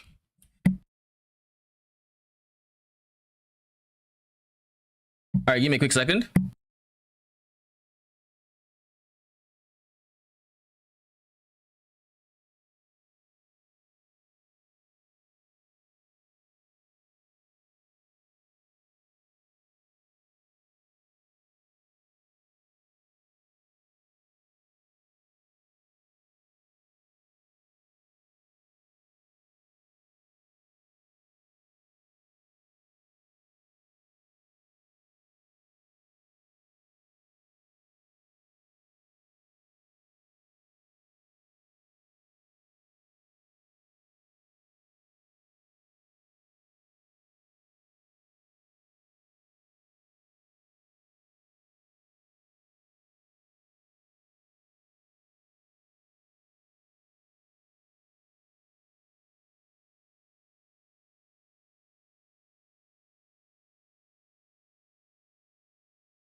All right, I'm back. But yeah, that is how you end up in situations like that, like builds just feeling the same. It's just, oh, you scale it the same way, you get big damage because of they all scale the same way. Personally, I'm just not a fan of it. The damage is extra. So we'll see. We'll see. That's another take on that. I mean, that's well. We've done. I was just thinking of another change we've done here. So obviously, I'm pivoting a little bit, but it's still talking about caster weapons, so we'll say it's related. But in 040, we are doing a change where, even though we're not changing the plus spell so much, we are making it so that you can't essence +3 spells on the foci, which I said before, just to be clear, that is a change. But the other thing we're doing is we're taking it's the runic and glyphic equivalent of spell damage on foci and for all the different damage types, and just saying they can't generate on foci now. And I think we're in the end game, we're then increasing the base energy shields a little bit. It doesn't, I know people, oh my god, you're making energy shield better. Don't worry, it makes like no real difference overall with the other changes in mind. But the idea is being that a wand and a foci should be slightly more defensively enhanced, not offensive compared to a staff. And so one thing we've done is we said all staff prefixes. So that's the damage is fire, the element damage is the types. It's the just increased. Specific damage, mana, spell damage. What is it? Mana. I don't remember what else. That's all. The prefixes. Those are all now double wands as opposed to, I think it was 50 to 55% higher than wands, give or take. Holy. So that's a lot. And then, so if you want, that's actually a lot. Like it just adds more reason to want to use a staff. So the staff prefixes are double wands, whereas a wand which makes sense. Is not giving you. Well, it was pretty much giving you more damage. I actually think it was than a staff would have been able to. Definitely not. So at least now staffs are going to be better, but that isn't anything to do with the gem level problem. It's still obviously its own problem, But it's again just talking about a little bit of the like overall improvements to just like finding different types of gear where it's like, well, why do I want the staff when I can have a wand and a you focus actually every made time? a ton of changes to just weapons, like generally, right? Like in terms of the progressions and stuff, especially through the campaign. Yes. So when we were adding the talismans for the druid, we were like, what do we want all the in-game base types to be? What do we want the damage in the campaign? And what we then started looking into was a lot of the other weapons going, well, what were they doing? And then I was looking at things going, well, this doesn't seem right here, and this doesn't seem right there. And you get these weird things which people probably don't honestly appreciate, maybe, where it's like you're upgrading your weapon, so you're going from like random examples. I don't know. I don't actually know if this is true. I'm just going to hypothetically. It's like you go from two-handed mace to 3 to two-handed mace 4. You're going along the, I don't know what the actual names are. And then all of a sudden, like two-handed mace 5, it's got some implicit on it. And it's like, oh, that's interesting. But the damage is actually, the base DPS of that weapon is actually lower than the one before it. That was like 6 levels lower. And you're like, I don't know if that damage is worth the trade-off of the implicit. And so definitely it isn't worth it. It isn't, yes. The valuation of the implicit's damage penalty was mismatched in a lot of spots. And so you get these things where every third weapon in the campaign is just like a random DPS drop. And that is so we're awkward. changing all of that as much as we can, at least. The thing is, you might not even necessarily recognize this as a player, because generally speaking, you just like, you see a weapon that dropped and you're like, okay, what's the DPS of this compared to another one? You're not necessarily thinking about the fact that there's a new upgraded weapon type, or that's like, or that should have been higher. So what it ends up being is there's just a hole of like 20 levels go by where it's like, I can't get a weapon upgrade, and it's frustrating. And that's what it actually feels like when you actually play it. But in reality, what it was is that the weapon type that was supposed to be an upgrade is actually a downgrade. That's So you need much more nasty rolls on them to actually make it an upgrade. I don't know if we're going to get through all the weapons, but we're trying. Whereas like you get to end game and it's like, okay, what's your fast weapon? What's your crit weapon? What's your just standard good weapon? And then here's implicit A, implicit B, implicit C, And then it's like, which one's your bonk weapon? Like, which one am I just going to bonk things with a slow, heavy hitter? And trying to just do a lot more of that and make sure there's all the in-game choices for all of these weapons. Bunch of different cool implicits, changing some of them around, just reevaluating the damage of them all, just the base deep. So generally speaking, pretty much all of them going up across the board in little ways. Like they're not nothing make or break, but like it's enough of a thing that as you're going through the campaign, you're not just like, where the heck are my upgrades? And also at the end game, just increasing a bit of the choices of different base weapons you could use for different builds and whatnot. So yeah, it's kind of one of those things that, it's easy to go a little bit underappreciated, but, it matters, like in changing the staffs and all of that stuff. It does, contribute to the overall picture of just things feeling good. And it's like, yeah, we just in the process of adding the druid weapons, we were like, well, let's go do the rest of this right as well while we're at it. Good change. So yeah, we've still got a bit more to do there. Oh, God, my internet, that will come in this, week to come or my internet decided it was going to shit itself, of course, as it usually does. On the bright side, I did catch it. So hopefully you guys are back. It looks like you're back, but now there might be some slight delay. But in any case, all we can do is continue at this point. As opposed to afterwards or something like that. But we're just going to try and do it. And as usual, if the delay bothers you, especially if you're chatting, refresh your browser. That should fix it and bring you back to real time. as much as we can. So even if not all the weapon types are in the patch notes, it isn't to say we aren't going to do. And don't worry, the internet is on a timer. Because it doesn't take too long. Not yet, but on a timer. You know, at the same time, you don't want to rush it and mess it up. So, yeah, I don't know, just a random thing. I think people are increasingly souring on rarity and gear, especially now that it affects currency drops, and which makes it feel very mandatory, right? Because like, what do we play for? Currency, obviously. Well, don't you worry. We've had our, you know, every 3 months discussion of talking about rarity and what we're going to do with it. Well, I think we did it again, didn't we? Quarterly rarity. We did a little bit. We cut off some of the top tier mods, so just the overall amount of it is lower. It's again quarterly it's rarity meeting. I don't quite know. We haven't come to an exact decision, but like, it is true that it feels like every change we're making at this point is getting slightly closer to just it despawning. Keep having those meetings then. I will get rid of it eventually. It's just we need to find we need to find the mods that can replace it in the mod pools that like in order to make it work. And it's like, this is the annoying thing. It's like if we just removed it right now, there just wouldn't be enough of a mod. Like the mod pools wouldn't work. There is an interesting thing we see where and I don't like, for sure it is understandable, but we see a lot of videos being made with just absolute 1000% misunderstandings of how it all works. And which probably isn't helping its cause in any way, right. Because it has all these hidden DR things and just a bunch of hidden mechanics in it. But yeah, there's certainly a massive amount of misunderstanding as to how it works. I mean, I don't expect it to be anything but casually, because the way I understand him, what he's saying is that he's saying that, you know, it will go eventually and maybe it gets replaced by something else that works differently but does kind of a similar thing. I don't think he's saying he's going to get rid of that scaling factor. I think he's going to say rarity will probably not be that scaling factor, but there will be something to take its place or whatever else. And rarity will probably might still exist, might not still exist, who knows. But I think that is what he means than he's just going to delete it. Because if he wanted to delete it, he could have deleted the dispatch and that's it. You know, they are trying to find a different way to do it, and I think at this point he thinks it's not going to be as rarity. People going, look, it does exactly this change, and it's like it's not even doing 1/10 of what you're saying it's doing. That being said, I'm not saying it's not a problem. It is 100% a problem, but there is certainly a mass misunderstanding with.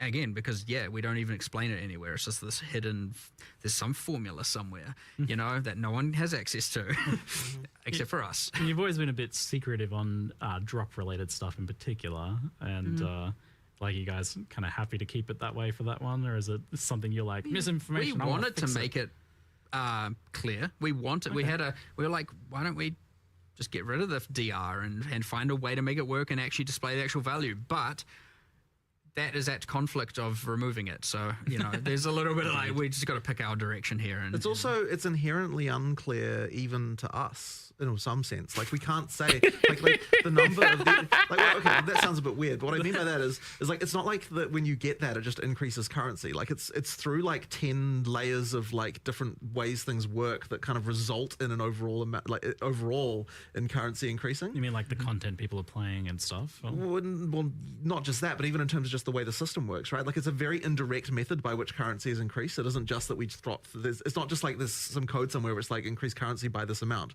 Like, it is actually like it is a result of. You get rarity, and this is all hypothetical. This is not actually how it works. But how I envision what he's saying is, you get rarity. Now you get rarity. Every monster's equivalent drop ratio is slightly higher, and because it's slightly higher, when you eventually make that rare, his is slightly higher, so it might just be enough to get over the threshold of upgrading the currency from being a chaos orb to being a greater chaos orb or shit like that. That is what I envision it, and of course having insane diminishing returns. Probably isn't. There are probably more levers being turned. Like, maybe it slightly changes that, but it slightly increases the zone,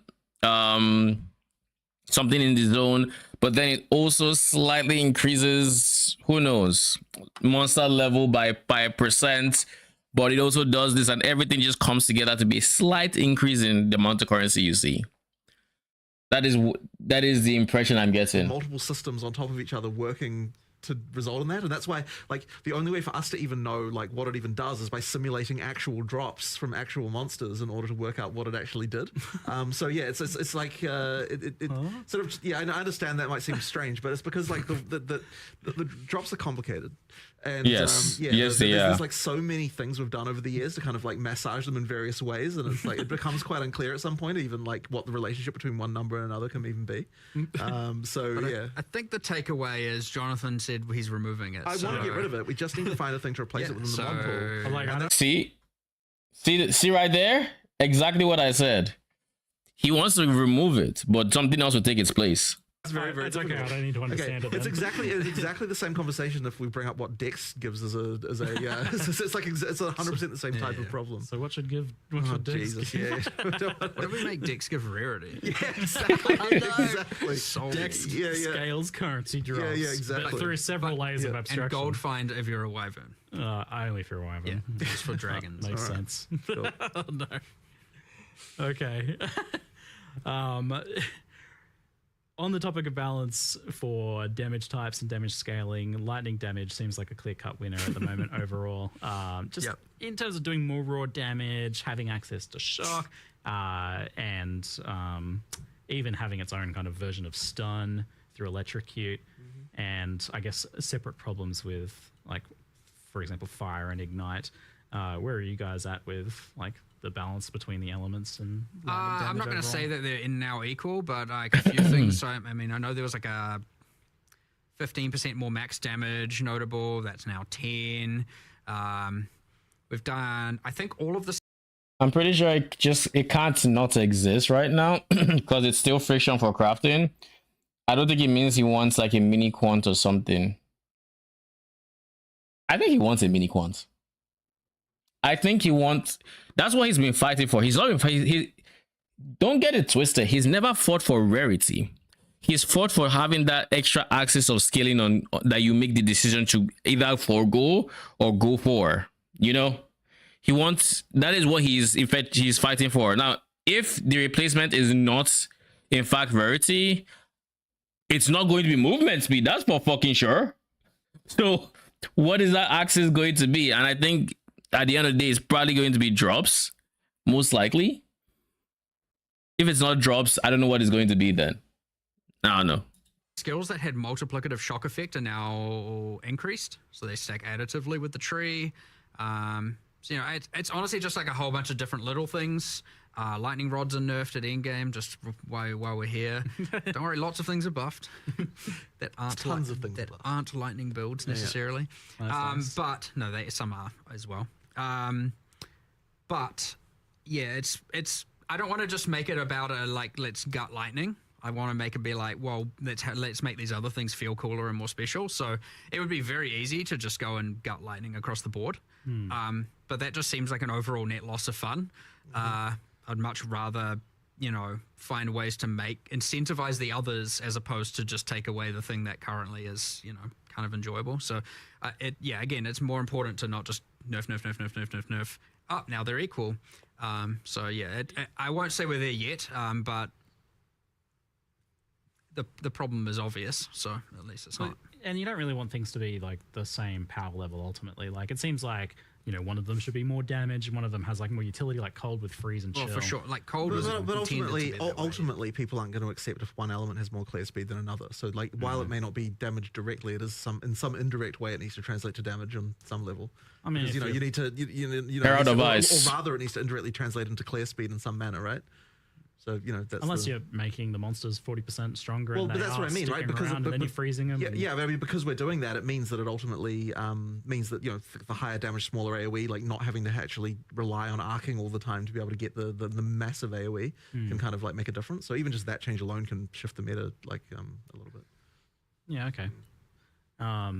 So it sounds like fair amount of changes to like the passive tree scaling for lightning and stuff like that.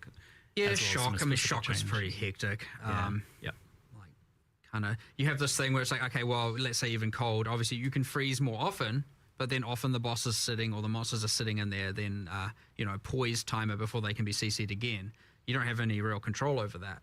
And chill, well, chill has a maximum magnitude of 50, so you can't really scale. So like already alone, you can 5x the power of a shock, because I think the cap is 100, and in some cases, you know, Stormweaver even go further than that. Whereas you can't exactly be doubling the power of a chill necessarily, and so on. So there's like even just that as a random thing. Like Ignite doesn't have enough love right now for sure. Yep. So even if at least they know Ignite is, a point of comparison, I mean, Shock is kind of a little bit crazy right now compared to what the others are capable of doing. Not to say Chill isn't strong, not to say Freeze isn't also obviously powerful.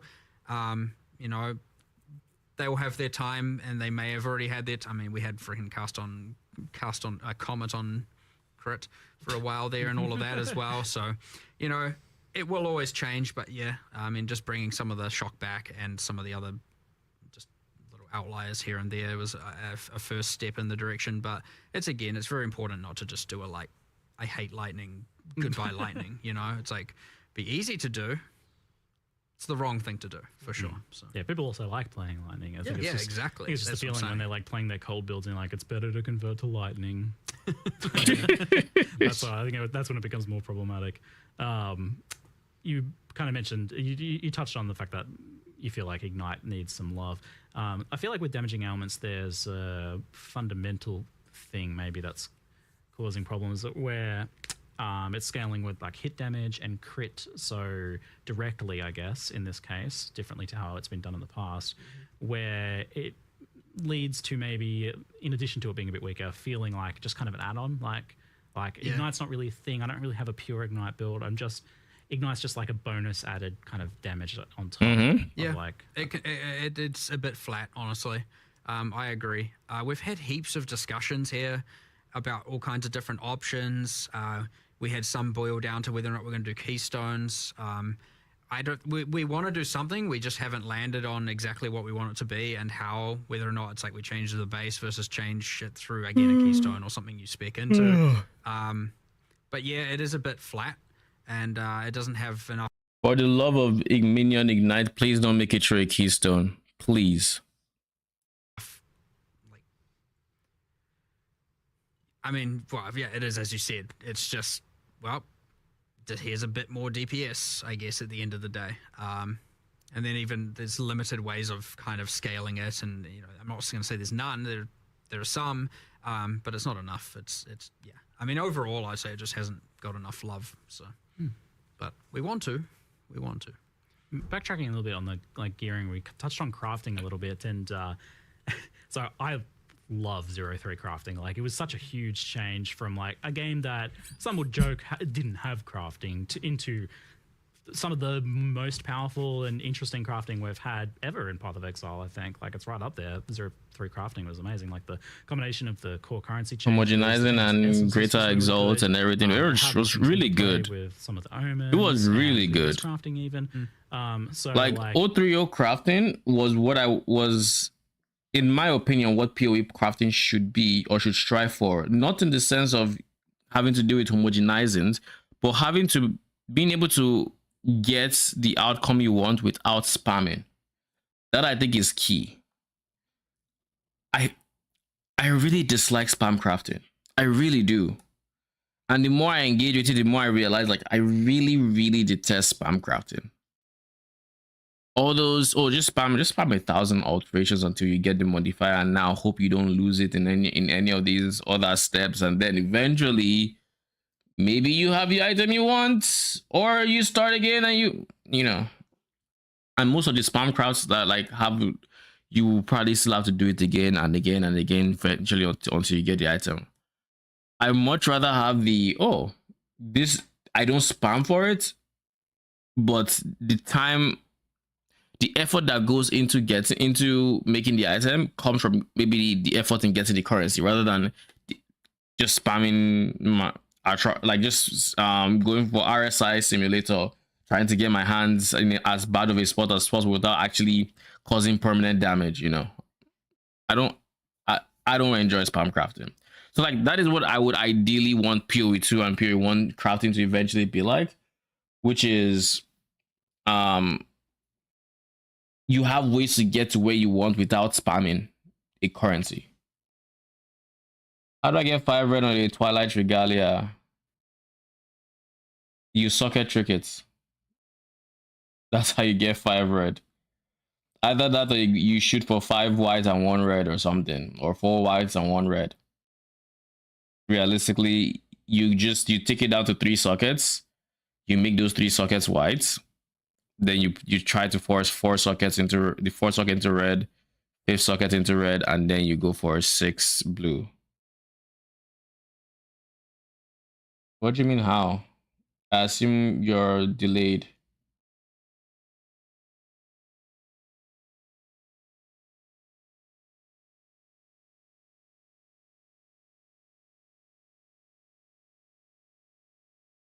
Let me know when you've heard what I said about white sticking it to 3 and white sockets and yada yada yada. Definitely felt like some things were a bit illegal, and just the overall like how good it was. Like I'm like, oh no, I feel like this is illegal. So what socket trick method?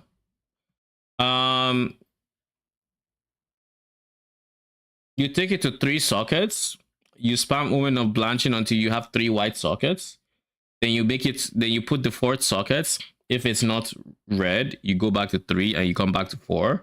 If it's not red, you repeat until you get red. And now that it's red, you're going to do the same thing for 5, where you take it to 5, take it back to 4 until you get red, and then the 6th one would ideally just be blue. If it's green, you're fucked. But if it's blue, then you just take it. Now you have 2 red, 3 whites, and 1 blue. Alternative is just going for 5 white sockets, like I said. Harvest Craft Dash, I think it's considerably more expensive, so there's that. And the worst of all the options is corrupting the item and then tainted chroming it. That's the socket trick? Yes. What did you think the socket trick was? 2 to 3, 2 to 3, 2 to 3, or 2 to 3, 3 to 2, 2 to 3 until you get the red. Then 3 to 4, 4 to 3, 3 to 4, 4 to 3 until it's red. And then 4 to 5, 5 to 4, 4 to 5, 5 to 4. Until you get red.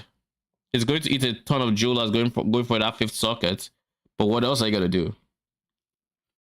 You gotta use regular chromes. You spend thousands and thousands, and you never see the blue, the 5 red. And then one time you see they might be green. So yeah, just go down to 3, get your 3 white sockets, then go up from there.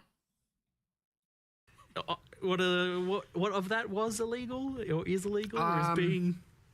Well, you said essences. So we talked about essence of sorcery. It's not like we're gutting anything like that, right? There's just a few illegal things. It's a few. Yeah. Are you pretty like you like overall like where it ended? I mean, I think it's way better than it was before. Yeah, 100%. Great. Yeah. It's what I found playing, and obviously and collating a little bit of data, but you know, it's the kind of thing where I don't have enough data to go. What did you think the socket trick was? And or enough feedback to go and make some sweeping changes that people find. You are 3 whites. That's the easiest part. Now you're going to spam 4 socket crafts. If the 4th socket is blue, you're going to go back to 3 sockets and then back to 4. And if it is blue, you go back to 3 until you get red there. This is still the cheap part. You're going to buy a lot of jewelers for that 5th socket because you're going to do the same thing. 5 to 4, 4 to 5 until the 5th one is red. And that one I think costs like 100 jewelers per click. 100 to go to 5, like 30 to come back to 4. So like 130 a rotation. So you need a lot of jewelers for this. Just a heads up. And that getting the, you know, it's too. And then when that's done, you're going to click it once to 6 and pray you don't get red or green as your 6 sockets. To the absolute. Like it's in your favor that the 350 cost one is actually going to be, you know, blue. But you never know. RNG can be like ha ha ha ha ha. 07. That doesn't surprise me because I think I've also done something similar. It happens. Absolute upper echelons of gear. is what I kind of honestly, and I assumed that there'd be a bit of a public civil war about me saying that, because I could see people going, Wait, "Not gonna what? be up gear." You know, it's too easy now to get to the absolute upper echelons of gear. Oh. Is what I kind of honestly, and I assumed that there'd be a bit of a public civil war about me saying that. Yes. Because I could see people going, "No, that I love it that way," and a bunch of people going like, "Well, I'm completing my characters way too fast." Right, I got nowhere to go. I got no, I want to play for longer, and I have nothing to spend my time doing. Like, it's done, my character's finished. And I could see people being very binary on that for sure. But then it's like, how much of that just comes down to homogenizing, for example, and a few different axes like that. I think a fair amount. And but yeah, I know there's other problems. Like, for example, because of the high tier currency, there's a little bit of like, you don't even need to pick up tier 5 rares anymore, because what you actually want is a base type to craft from. And so in some ways it's wrong in that regard, for sure. Like, if people feel that way, that's probably not good. Yeah, and then there was some other things with the essences. I've always said this, and I'll continue to say it. The truth of the matter is, gear crafting will always be literally an opposing force to base drops. The stronger crafting is, the less base drops matter, and the stronger base drops are, the less gear crafting matters. What did homogenizing do again? Homogenizing was very big in the crafting. It was the one where you press your next currency is going to, your next exalt is going to add modifiers of the same tag. It's how you force minion damage, minion levels on the amulet. It's how you force minion levels on the scepter. It's how you force maybe spell damage or spell levels or chaos levels or chaos spell damage, or it's how you force all those guys, because you just clicked homogenizing and you made sure the modifiers were the tags you needed, and you sent it. That went wrong, like, for example, the essence of haste, being able to craft melee tiers of attack speed onto bows. It's not alright, right? That's better than what a bow can even yield. So like, now a dropped bow can never be the best thing in the game, because there's an essence that can grant high value. That's not intentional. Like, the essences should be good, but they shouldn't be giving illegal mods, as we keep saying. So yeah, it's a bit of that, but I would hate to. I want to see how it goes, but I definitely feel the thing that like definitely hit me the most, that I want to get more feedback on, is the people just going 3 whites, 1 red, 1 green. Were you going for a green socket? Is your last socket blue? Please tell me it is blue, because if it is not, you're in for a lot of currency to be spent right now. And yes, the solution from then on is 6 sockets. Okay, then you just go for the 6 and then link it however you want. It's not there's no point in picking up T5 rares eventually, because probably beast crafts. I would rather just craft from a white base, and I can more guarantee that it's going to be good, and so what's the point? But yeah, there's a bit of that. And so, but again, it's very important with these kinds of things not to just like, yeah, that's obviously right, let's just change everything, and now item gearing is just ruined, because you could very easily undo with a lot of the good that another green will be disparaged. So, another green or a red. Yeah, I guess. Unless you're fine with with a red there. So it sounds like definitely getting rid of a few. And if you ever wanted to change a socket color, you never use a chrome. What you're going to do is you're going to try to harvest white sockets, so you get your 4th white socket, and hopefully it's the color you're trying to remove.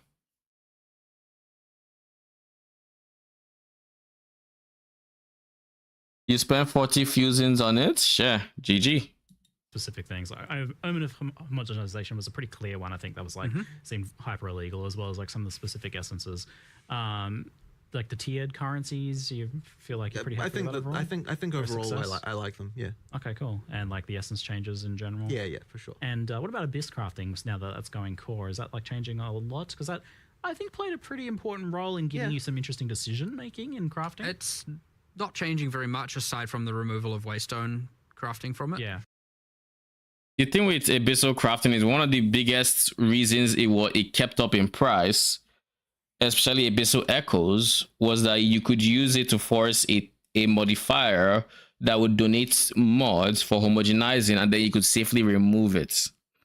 Now, without homogenizing, there's little to no reason why you wouldn't just use the abyssal mod as your last modifier. I guess there is the reason of being able to safely cheaply remove a suffix instead of using a different omen, because you can then use a perfect essence to eat it, and then use the essence, abyss essence, to eat that when one side is full. Like, there's still that use case, but other than that, abyssal things are going to be a lot less.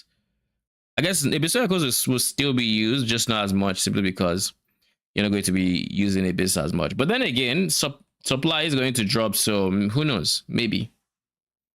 There'll be a few number of changes around. But... yeah, just little bits here and there. Yeah. Well, I mean, inherently we have to, because we buffed staff prefixes, we have to go and look at everywhere that adds equivalent mods and make sure those are increased as well. And so, like, either way, there's some overflow effects that just kind of happen due to balance changes all over the place. But nothing, like, no significant change to that at this point, for sure. But that's still there. When you're playing through, even though it's core, when you're playing through the campaign, much like you get the world map icons, or it's like, oh, there's things here. We've got a bunch of areas where there are abysses. I think it's 6.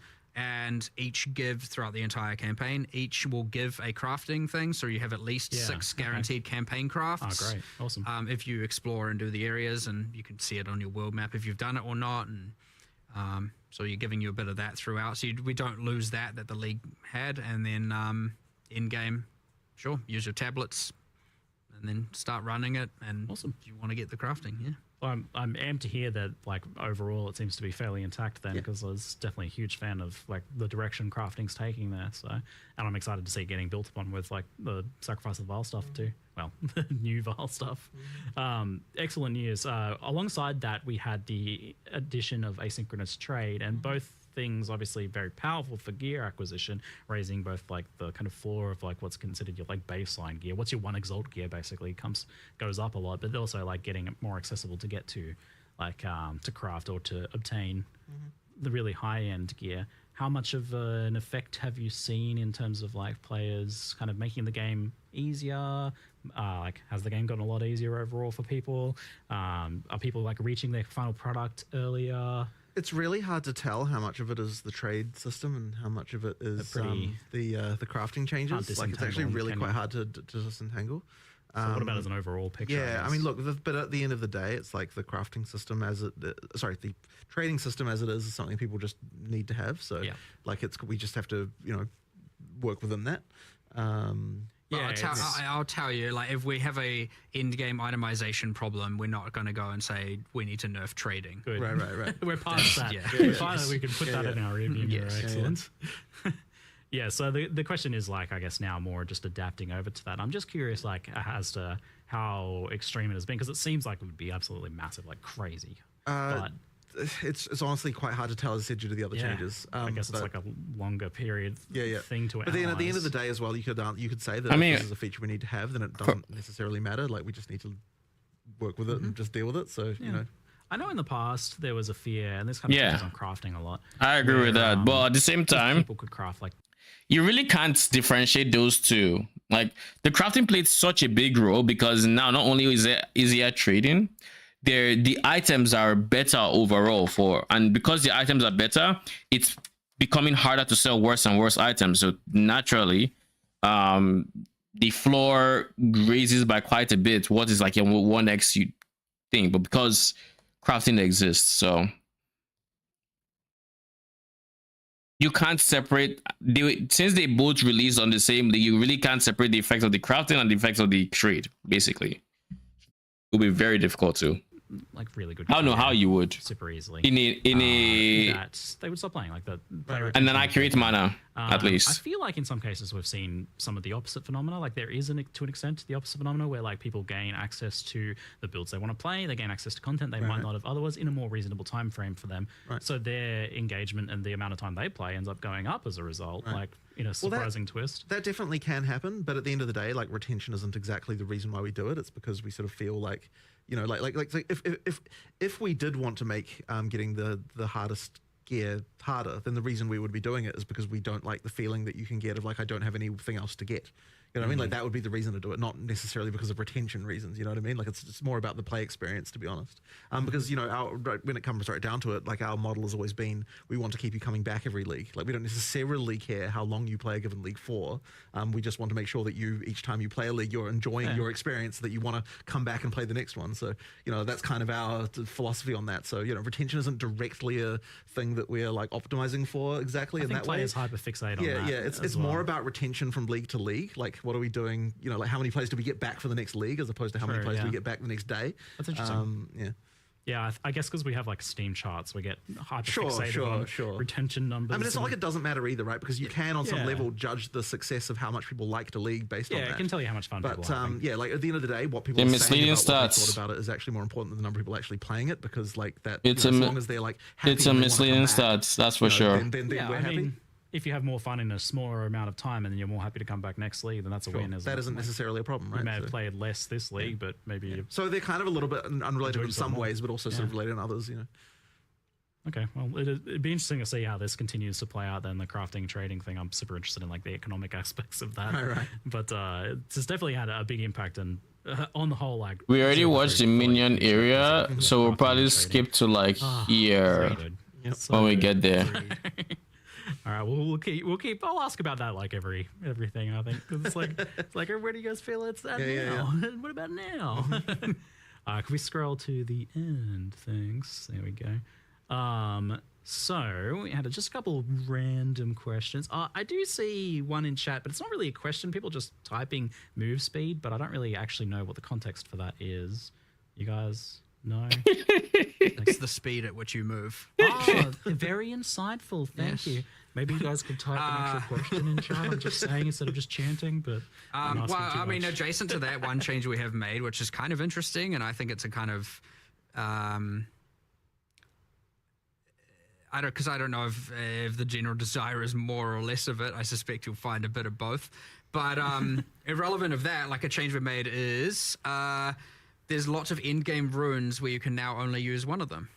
And yeah, that was in the patch notes. It's quite interesting because obviously before it was like get the double socketable effect on boots, put all the movement speed runes in, and it's well, great. 60% movement speed boots. Kind of interesting, but it also meant that generally what was happening is every single slot was just stacked with the same rune type. So now you're getting this like kind of nice mixture of different runes being used and different things, and it's kind of enhancing that. But yes, it overall makes the amount of movement speed you're getting from boots MS got nerfed. Yeah, I saw. But those were like very. I saw when I went to the patch notes. So which is kind of cool. What else is not much else has really changed kind there. Of like a rehashing of the old discussions of like the mandatory move speed on boots versus like implicits and things like that. I've always been a big fan of like a little bit of implicit movement speed on boots as you go up or something like that. But I know you guys are happy with like having move speed be an important stat on boots. Like I guess, and maybe some people just want more move speed, but I mean, some people always will. That's a thing, yeah. There's probably some people that want to move faster. It's just less. I think there's some people who might want to have a less mandatoriness to have to move so fast as well, to some degree. But I've been more on that side of things. Like, maybe make some of the maps a little smaller, so move speed's less important. I feel. We don't like mandatory mod items on. It was that topic. Okay, cool. Okay. Thanks, team. Just confirming that. Yeah, I feel like that's been discussed fairly well at this point. Yeah, we're at the same stance on that, really. The one here's where I stand on that change. The one limits rune. Overall, I think I like the change. I'll be very honest with you. I think I'm actually for the change. I didn't necessarily like the fact that the movement speed runes were the way they were. and it's not even limited to minion speed or not movement speed, because there's also minion reservation on the helmet that was also a mandatory stat, and you just wanted to get as many of that as you could. And same thing for if there was like some interesting rune on gloves, you just get 3 of that. I'm happier with the variety we'll see when it comes to those runes. However, I do think that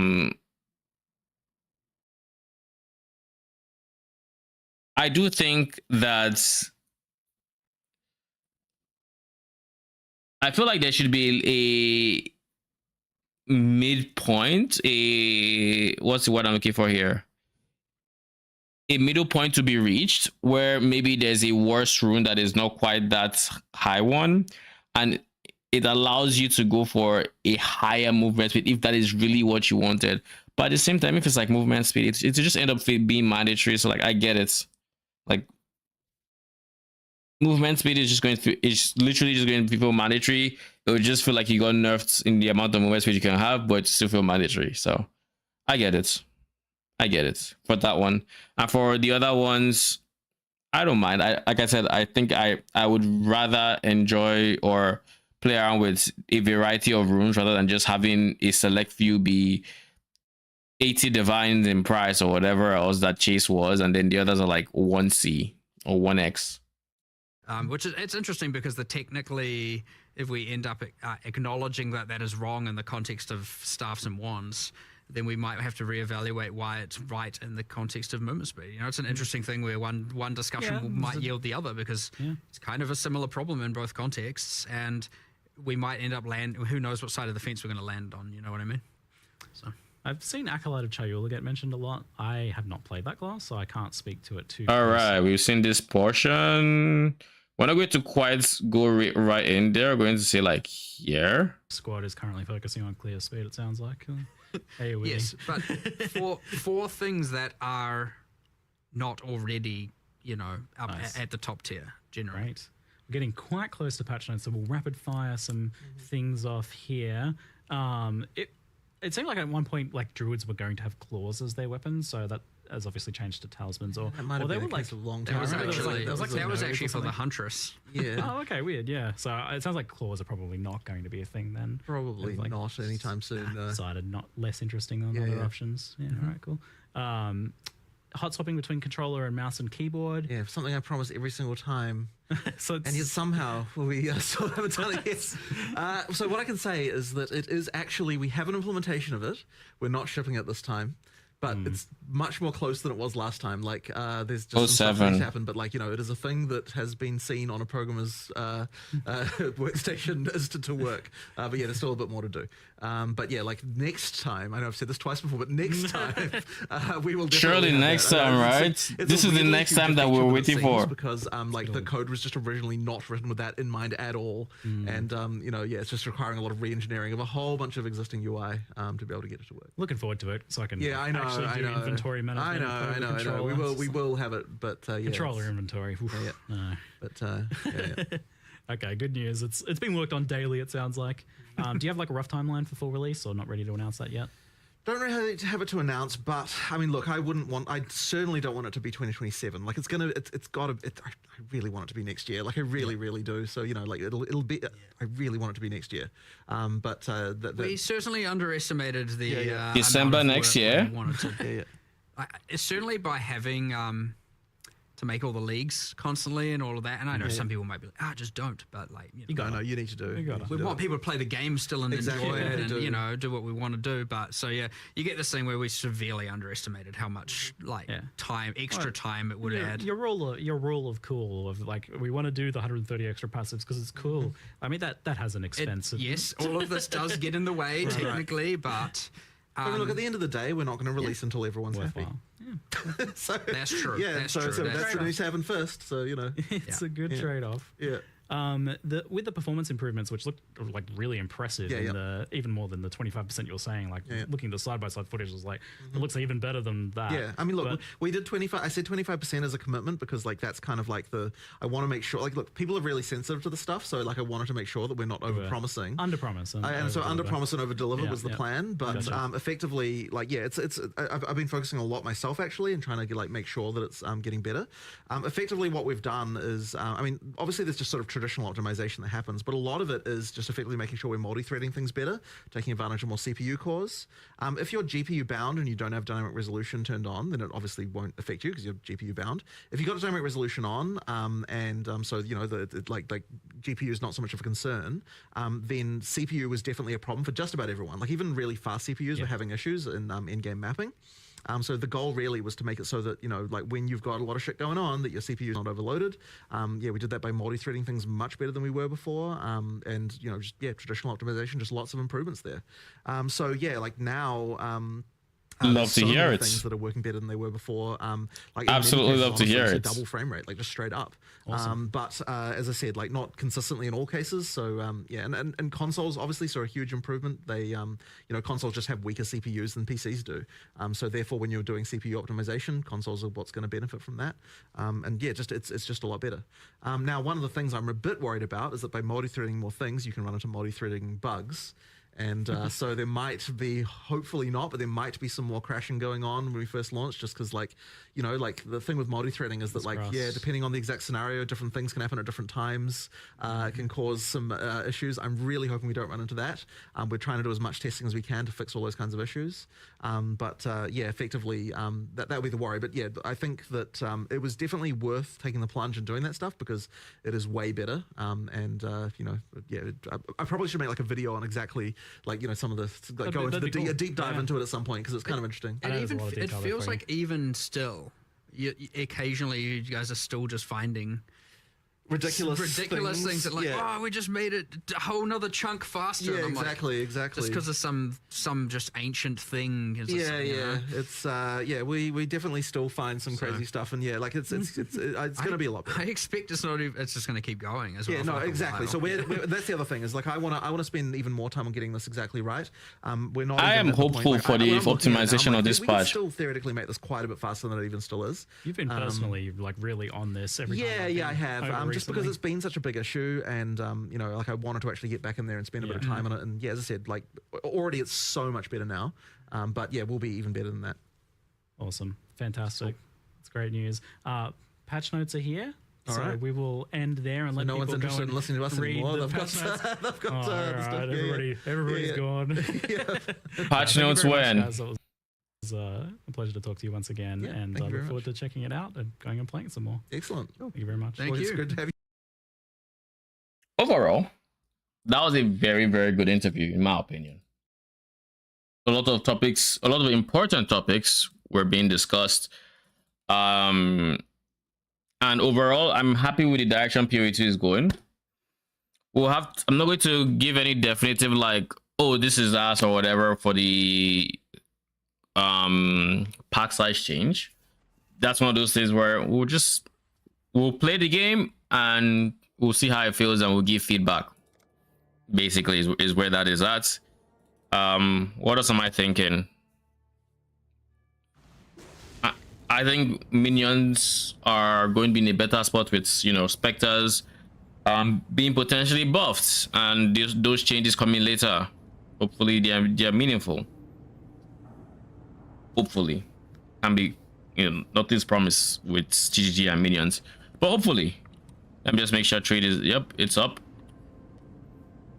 We've made a trade. We have. I was on just before stream. Oh shit, what the fuck? What did we sell? Holy, we finally sold one of these off graphs I forgot I had. GG. Alright, we have 670 now. It's not like I'm spending it out. I don't know what to spend it on. I was thinking of the next build. I don't know if I'll make it that far. We'll see. Arcane, I don't know if you're here, but I'm about to do my simulacrums.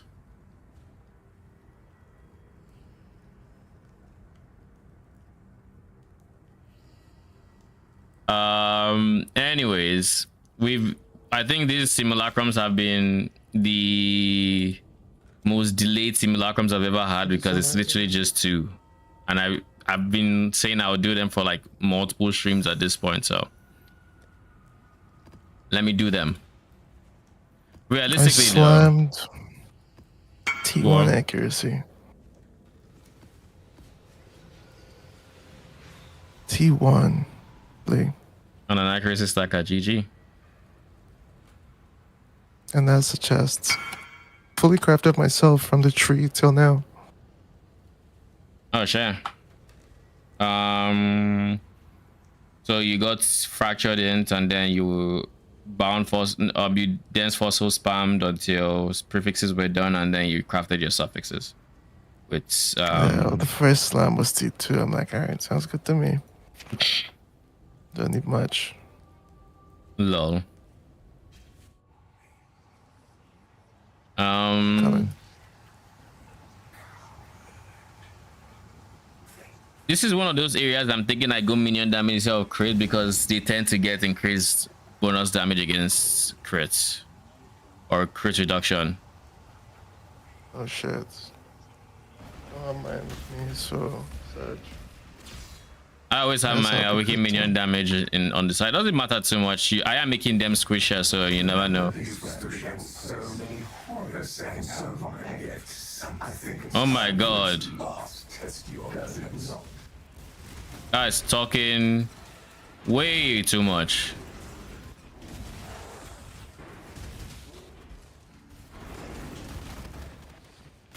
I don't know how the single target would feel.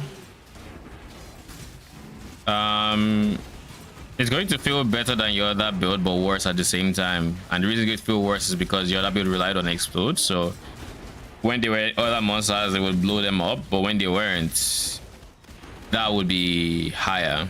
So like for us, it would be more, I guess, a more streamlined experience where you get what you get. If that makes sense. Yeah. Just make sure you curse and you have your Val haste, and you should be fine. For the most part, the trash mobs tend to just die even towards the latter levels, so like you don't have to worry about complicating too much. I think you also want to just be in a position where you can give your minions the defensive buffs. Really? This? Can you AFK up to a point? Sure, but like after a point, no, you don't have block.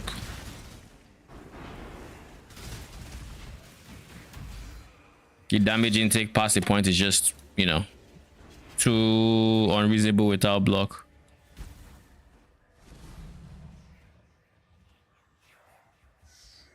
Nothing showed up on the filter there. Realistically, I should also upgrade I should just upgrade this character, to be honest. Get those effect clusters I've been skipping out on. Realistically, the biggest upgrade is still just should up going to be levels. Like realistically, that's the biggest Where upgrade. else would you get levels from? Like levels for my character. Oh, to yeah. level 100, it will literally be an extra. Fully spec into a cluster, yeah. Mm-hmm.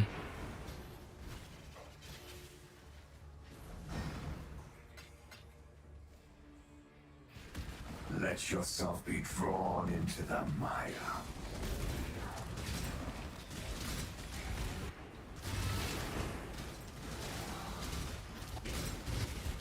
They don't have anti-crit yet, right?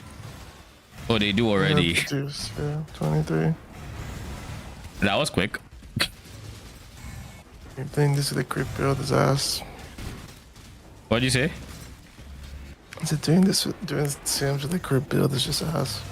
Yeah, like I think it's basically guaranteed from my experience with Sims. It's like you're going to get Almost it. every other mod. Yeah, and you're just going to keep getting higher.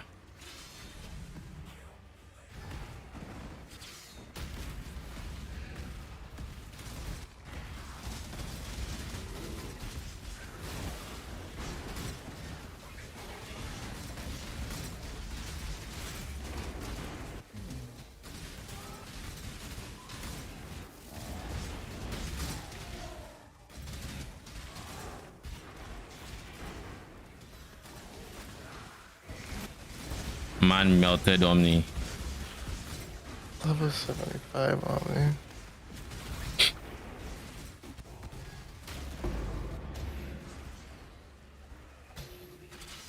Shuddering? Shuddering is money.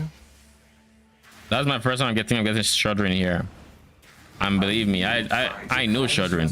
I use it for minion ones.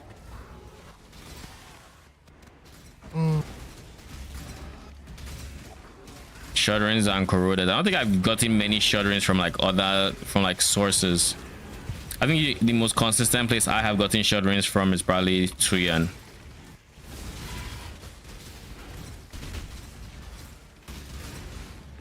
Yeah, I think it's probably Tuyan.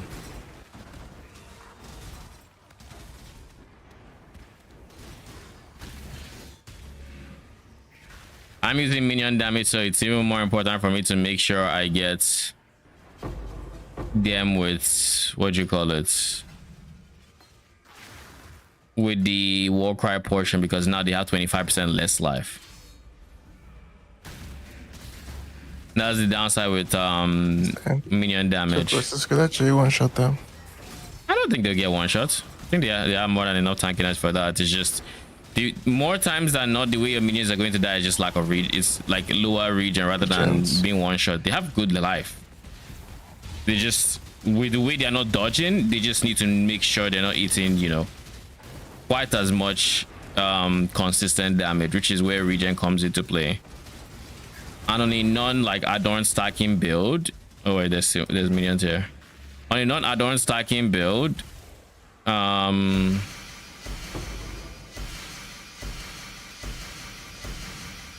you might be able to go into more into like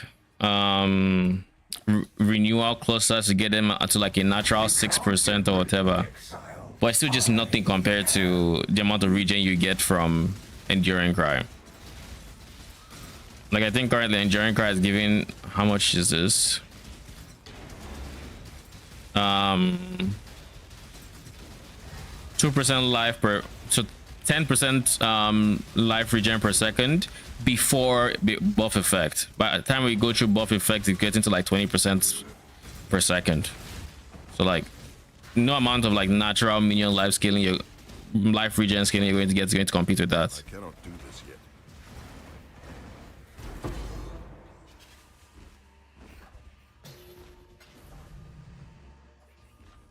Nothing you do matters. The dream will end, and the dreamer will pass into the next world. 30% reduced crits.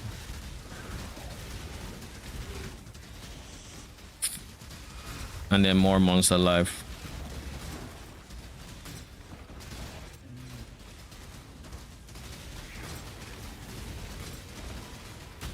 So which, are you following anybody's containment strat in particular or just winging it? It's just a number one. Whatever the strat has always been. So no quant stacking or anything. What do you have? Probably trash. Yep. No quant stacking, you said? Like no quant or effect stacking on your tree. I don't know. Like map effects. Oh yeah, I was getting that. Just getting that. It's not like a Giga Scarab focus tree, it's effects. Well, I mean, didn't you say those things didn't matter as much with containment or something like that? No, it definitely matters. I don't know whether I said that, but I was trolling when I did, that's for sure. Where you're like you don't need to roll ripping mods because you don't really need modifiers on your, like you don't really need high modifiers on the map, yada yada yada. Believe me. Oh, if that's the case, everyone would just do the white maps. No, that's not true. Maybe I was confused. Okay. Because I was talking I about think how what I was trying to say modifiers- was like currency and Scarab don't affect Arcanist strong boxes. The currency modifiers specifically don't affect Arcanist strong boxes. Holy, I'm being surrounded. Totally, I'm almost died. Like, nothing's dying. I was just getting giga lag. Don't know what that was about, stuck but regen, stuck regen. I don't know if it actually even works that way, by the way. you mean like us being together? Like double regen. I think they can only get one of them. Like I think they can only get it's a buff, and buffs typically don't stack. So odds are they'll just get affected by the strongest one, I think. I hope. I don't know for a fact. Get it. So it'll still be just multiple Warcry bots. Yeah, I mean, Oh my god. that's what we had. Me. It's my time to Oh shine. my god, I'm doing like 7 FPS gaming literally. You can bring them to me, by the way. So. Oh,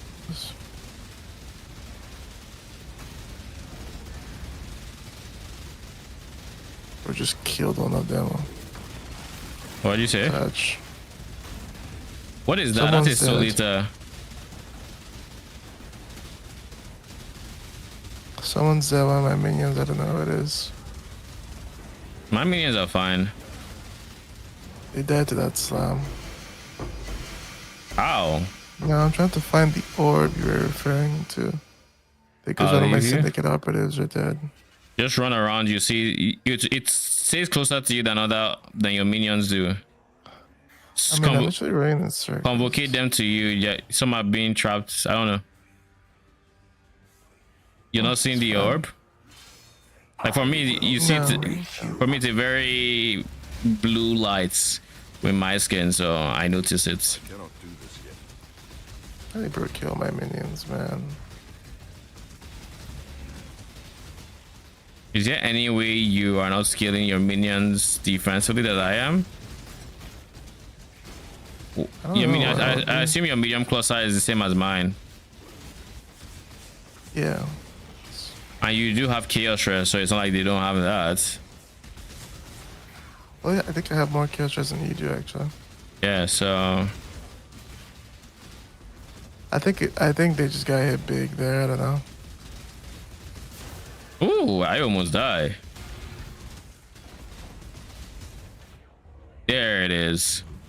Oh, fucking 8. Shit. What are the mods? I was just taking a lot of consistent damage, so my life was never really full when I was taking the damage, and then I think he slammed me or something.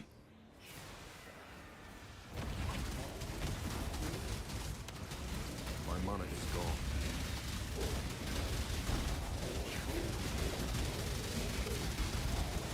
Okay, Omni is dead. Kosis, your time is up.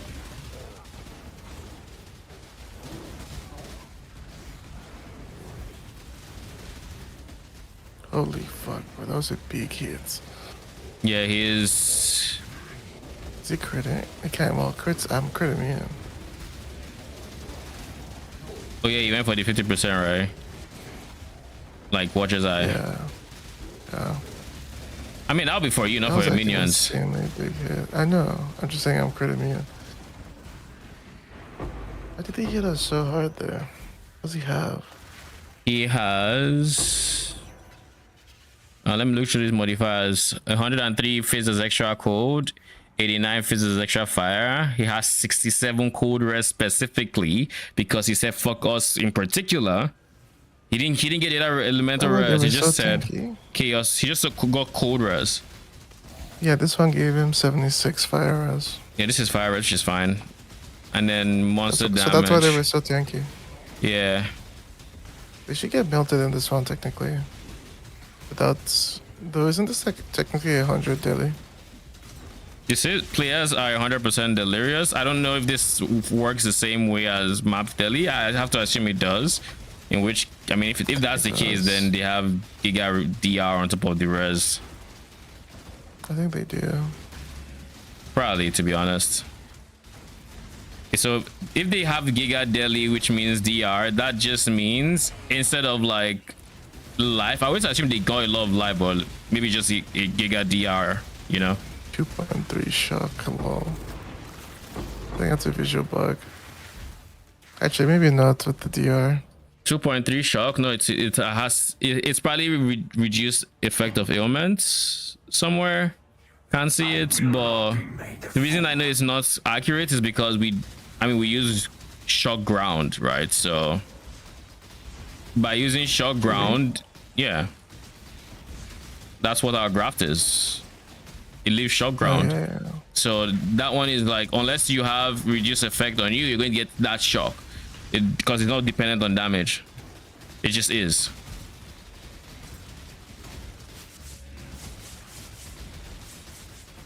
Wait, do you always start at 100% daily, or is this a...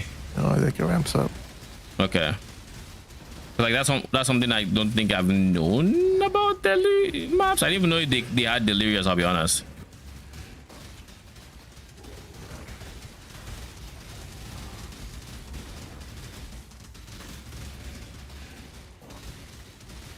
All right, cool, sis. You're gonna need to die. All right, please and thank you.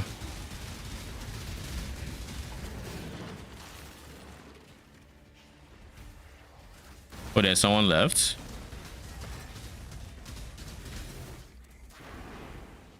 So be it. Keep your precious. Oh, he's done. Okay. You shall serve me. You wanted loot? You're in the wrong game mode, my brother. Nothing dropped. It's not dropping. Why are you in disbelief? You can start the next one. I'll join in a sec. I gotta check on Cat.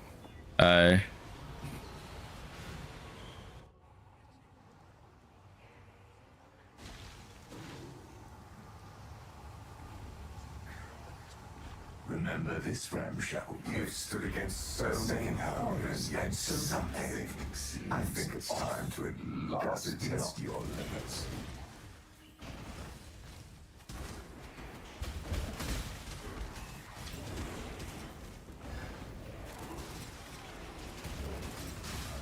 So we basically got 3 lunacy watches in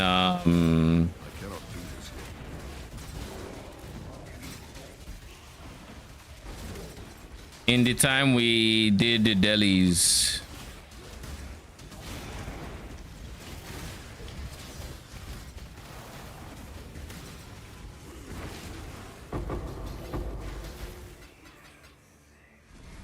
This is only the beginning.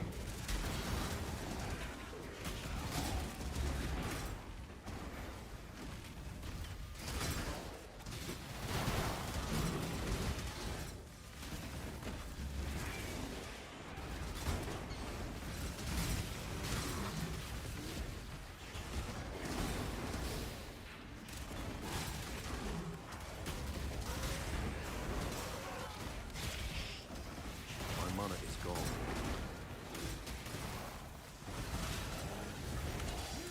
You know, something I forgot was that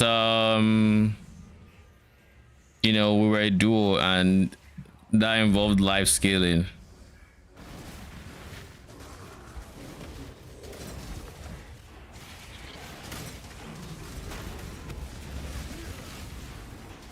Or by life scaling, I mean like monster life scaling. Actually, kind of forgot it. That they effectively had double HP, even despite like delirious. Also, let me check the delirious because this is 4 reward, right? Yeah, it's 30%. Okay, so it does scale up to 100%. Oh shit, I didn't know that. If it scales up, that means they get insane DR by the end. Like giga DR.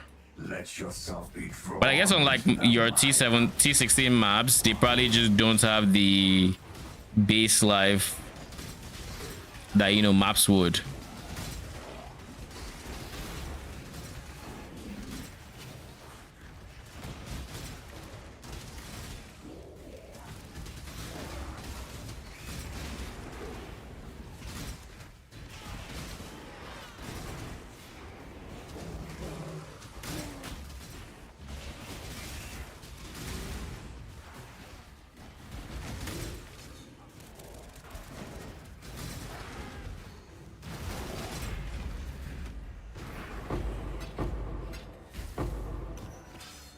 Man came just in time to block my loot. All right. Yeah.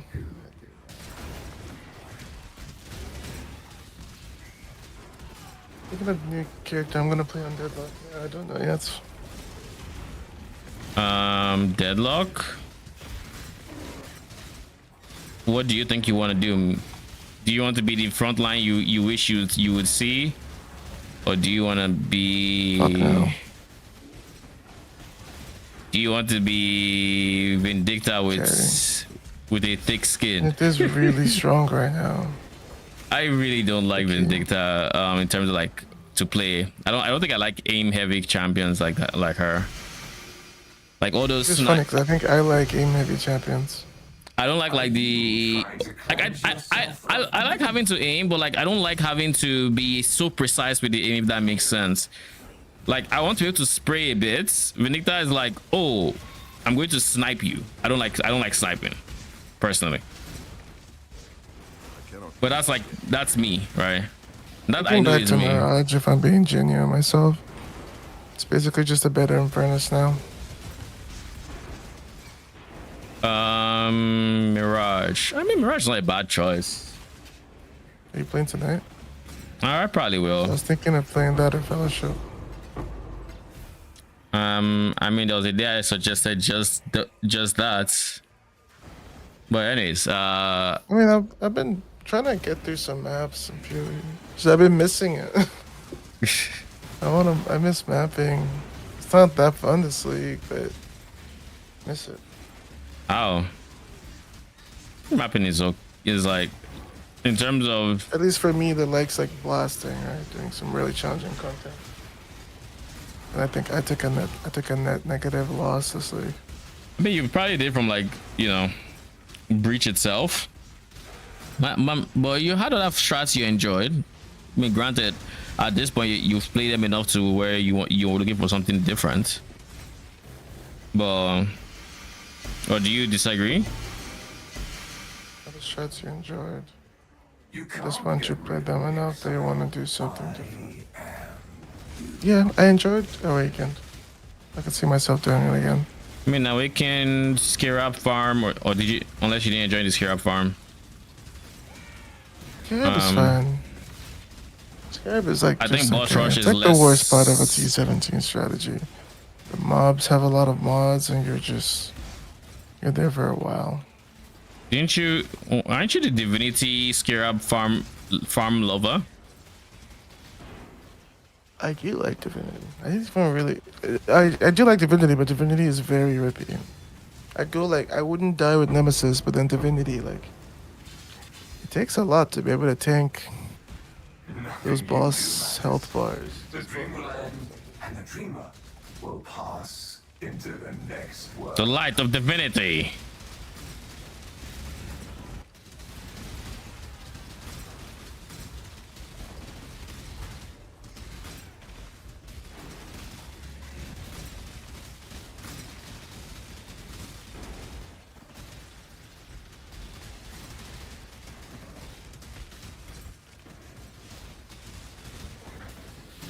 Shit, do I suck?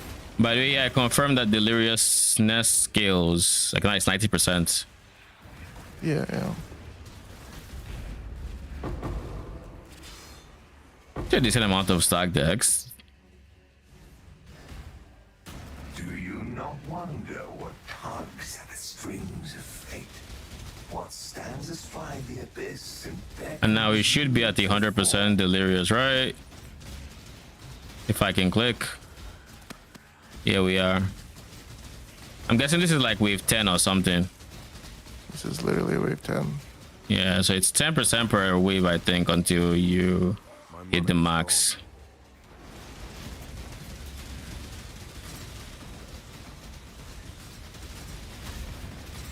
You can tell when the blue mobs are just like not dying. It's at that point they've gotten their 96% DR. Which, can I just say, 96% DR from one source is quite something, to say the least.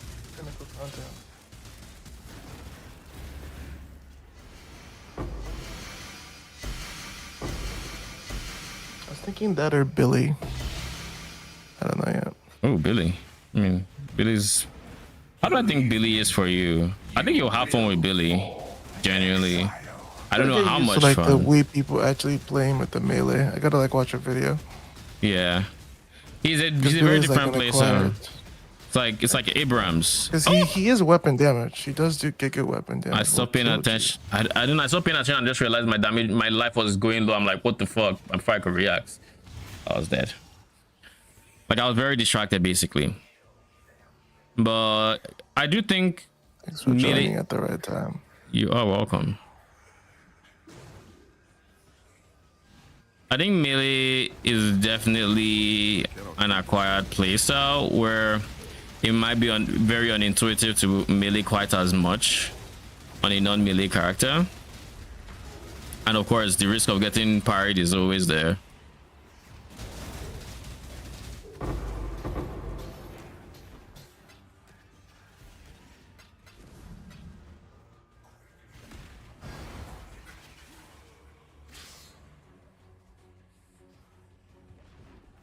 What is this? I wish there was somewhere what'd you say? Being CI for this is so strong. How so? Am I missing something? Oh, it'd be poison on hits. The pan chaos raz or poison on hits is insane. You need to have some insane like mitigation. Today, someone asked on Reddit about Ethan's build and auto defense layers because they couldn't believe someone like him with like 3 KHP was AFKing 1100 delve. And I proceeded to write a 40 word paragraph. Well, not 40 words, but like a, I don't know, 12 paragraph description on all of the layers of Ethan's defense. Who posted the paragraph? You? Yeah. So the meds kicked in. Lol. Dead, sad. Now the question is who died? I think it was Hydra this time. Closest, you really just go all that ES?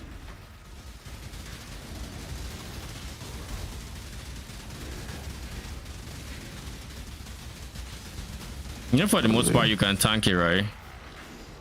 Tank what?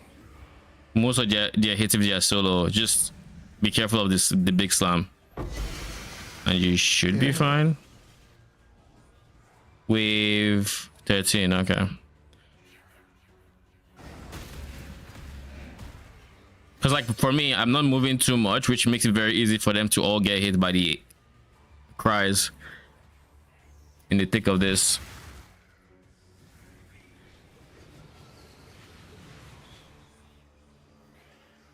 Sorry, you waiting for me? I will break you. Check it. Yeah, but it'll take some time to learn. I'm gonna do so much less damage with that guy dead here, I think. Warlord dead. Hydra, you mean? Yeah. Yeah.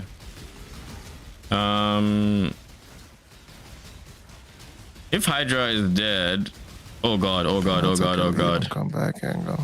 He's dead. My mana is gone.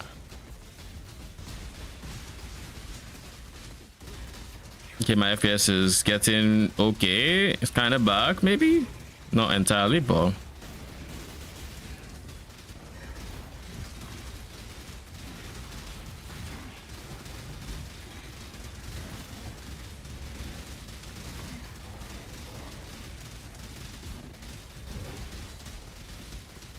Okay, my guy.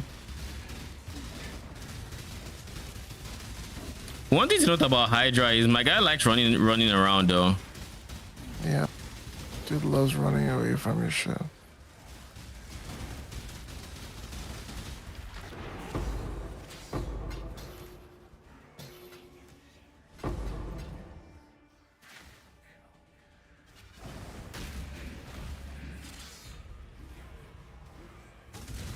Holy shit, what the fuck was that haste? I just know the monster spawned and the speed they used to reach me is not normal. Have you read the mods? Yeah, I can see the movement speed there, but there has to be something else, right? That movement speed seemed like more than just movement speed. I cannot do this. And there might have been a haste aura as well. Oh no, the ones I saw were extra crit, so I don't know. Maybe there was a haste aura, but I don't know. The way they bum rushed me was something.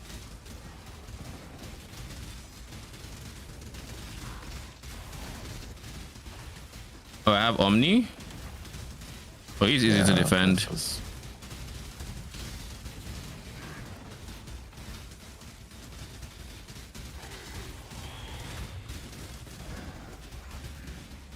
I mean, if your Hydra is down, you can always just come to me.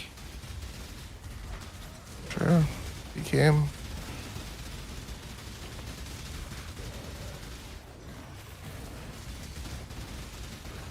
The main thing you need to watch out for with Colossus is just his fire barrage. Everything else is very, very manageable. Exactly when he does that. Thought he was dead. Now he is.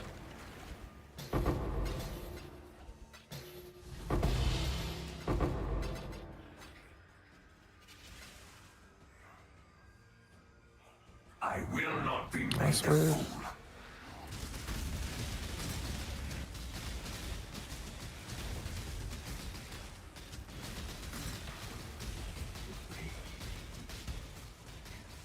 Proximity shield guy, can you die, please? Why should the solar monsters still take a while to die, even if you are like... See, here's the beautiful thing about Soul Eater. They already have 90% DR from other sources. That Soul Eater is barely carrying lifting weight at that point. Talk about like in a normal map, like even if all the things he ate have died for a while, I noticed they still take long to die to minion builds. It depends. My build shouldn't have anything that's making it die slower, but like some other builds might have, like, you know, phantasms as a source of minion regen, which will, yeah, I mean, the perma dying, perma being replaced, so yeah, it's problematic for them. Who else is there? Like any temporary minion build is fucked against Soul Eaters, basically. Permanent minions, if you use temporary minions, oh, there's more. You earn Keepers of the Flame helmet. G fucking G. Chaos. You shall serve me. Sag. whether you Not like a it single, or what's it called? I'm not going. Thank you. Not a single voices to sell out of all 4 of them. Didn't even see split personalities. No, I saw split personalities. I got 2, 1 each run. So at least there was that.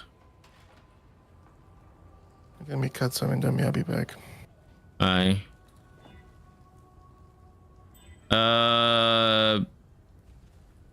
You guys are not worth anything, right? Okay, cool.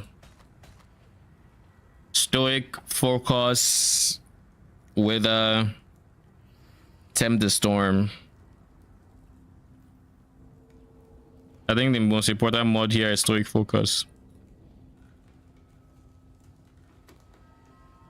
Such. Spell damage, leech, and mines. The spell damage is Tomophage.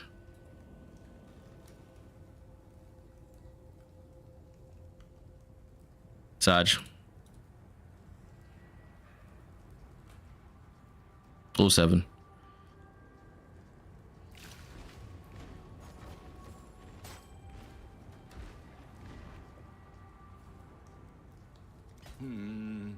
Really?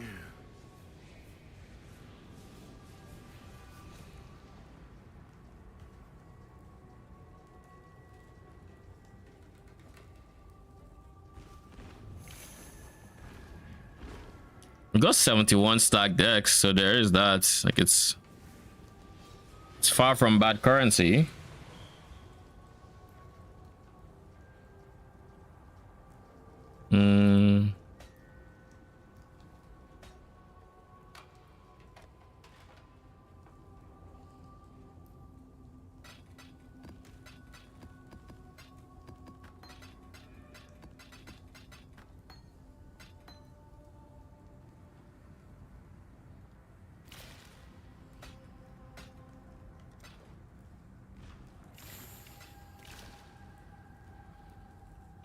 Okay. All right, guys. That's it for today. We have gotten our challenges done. I guess I should show it. We've gotten our challenges done, 36 over 40. We are not going to be doing this one, I believe. And just for the memes, let's see how much an all roth guy is. He's dropped in price. He's gone up actually. He was 11 divines back then, now he's 20 divines. Sure. Okay. Talk about investing, eh? Anyways, so we've done that, and we're not going to go for any of the others because I can't be bothered. So it's almost a wrap for PoE 1 this league. Almost. We have PoE 2 coming out next week, and of course from that moment on we'll be doing PoE 2. But I still have some farming to do on PoE 1, i.e. I still need to finish these maps. So that is what we're going to be doing next. Not today obviously, because yeah. Okay, ad breaks are started on Twitch. Anywho, I'm gonna see you guys tomorrow. Thank you so much for stopping by. Appreciate hanging out. But till then, have a good night.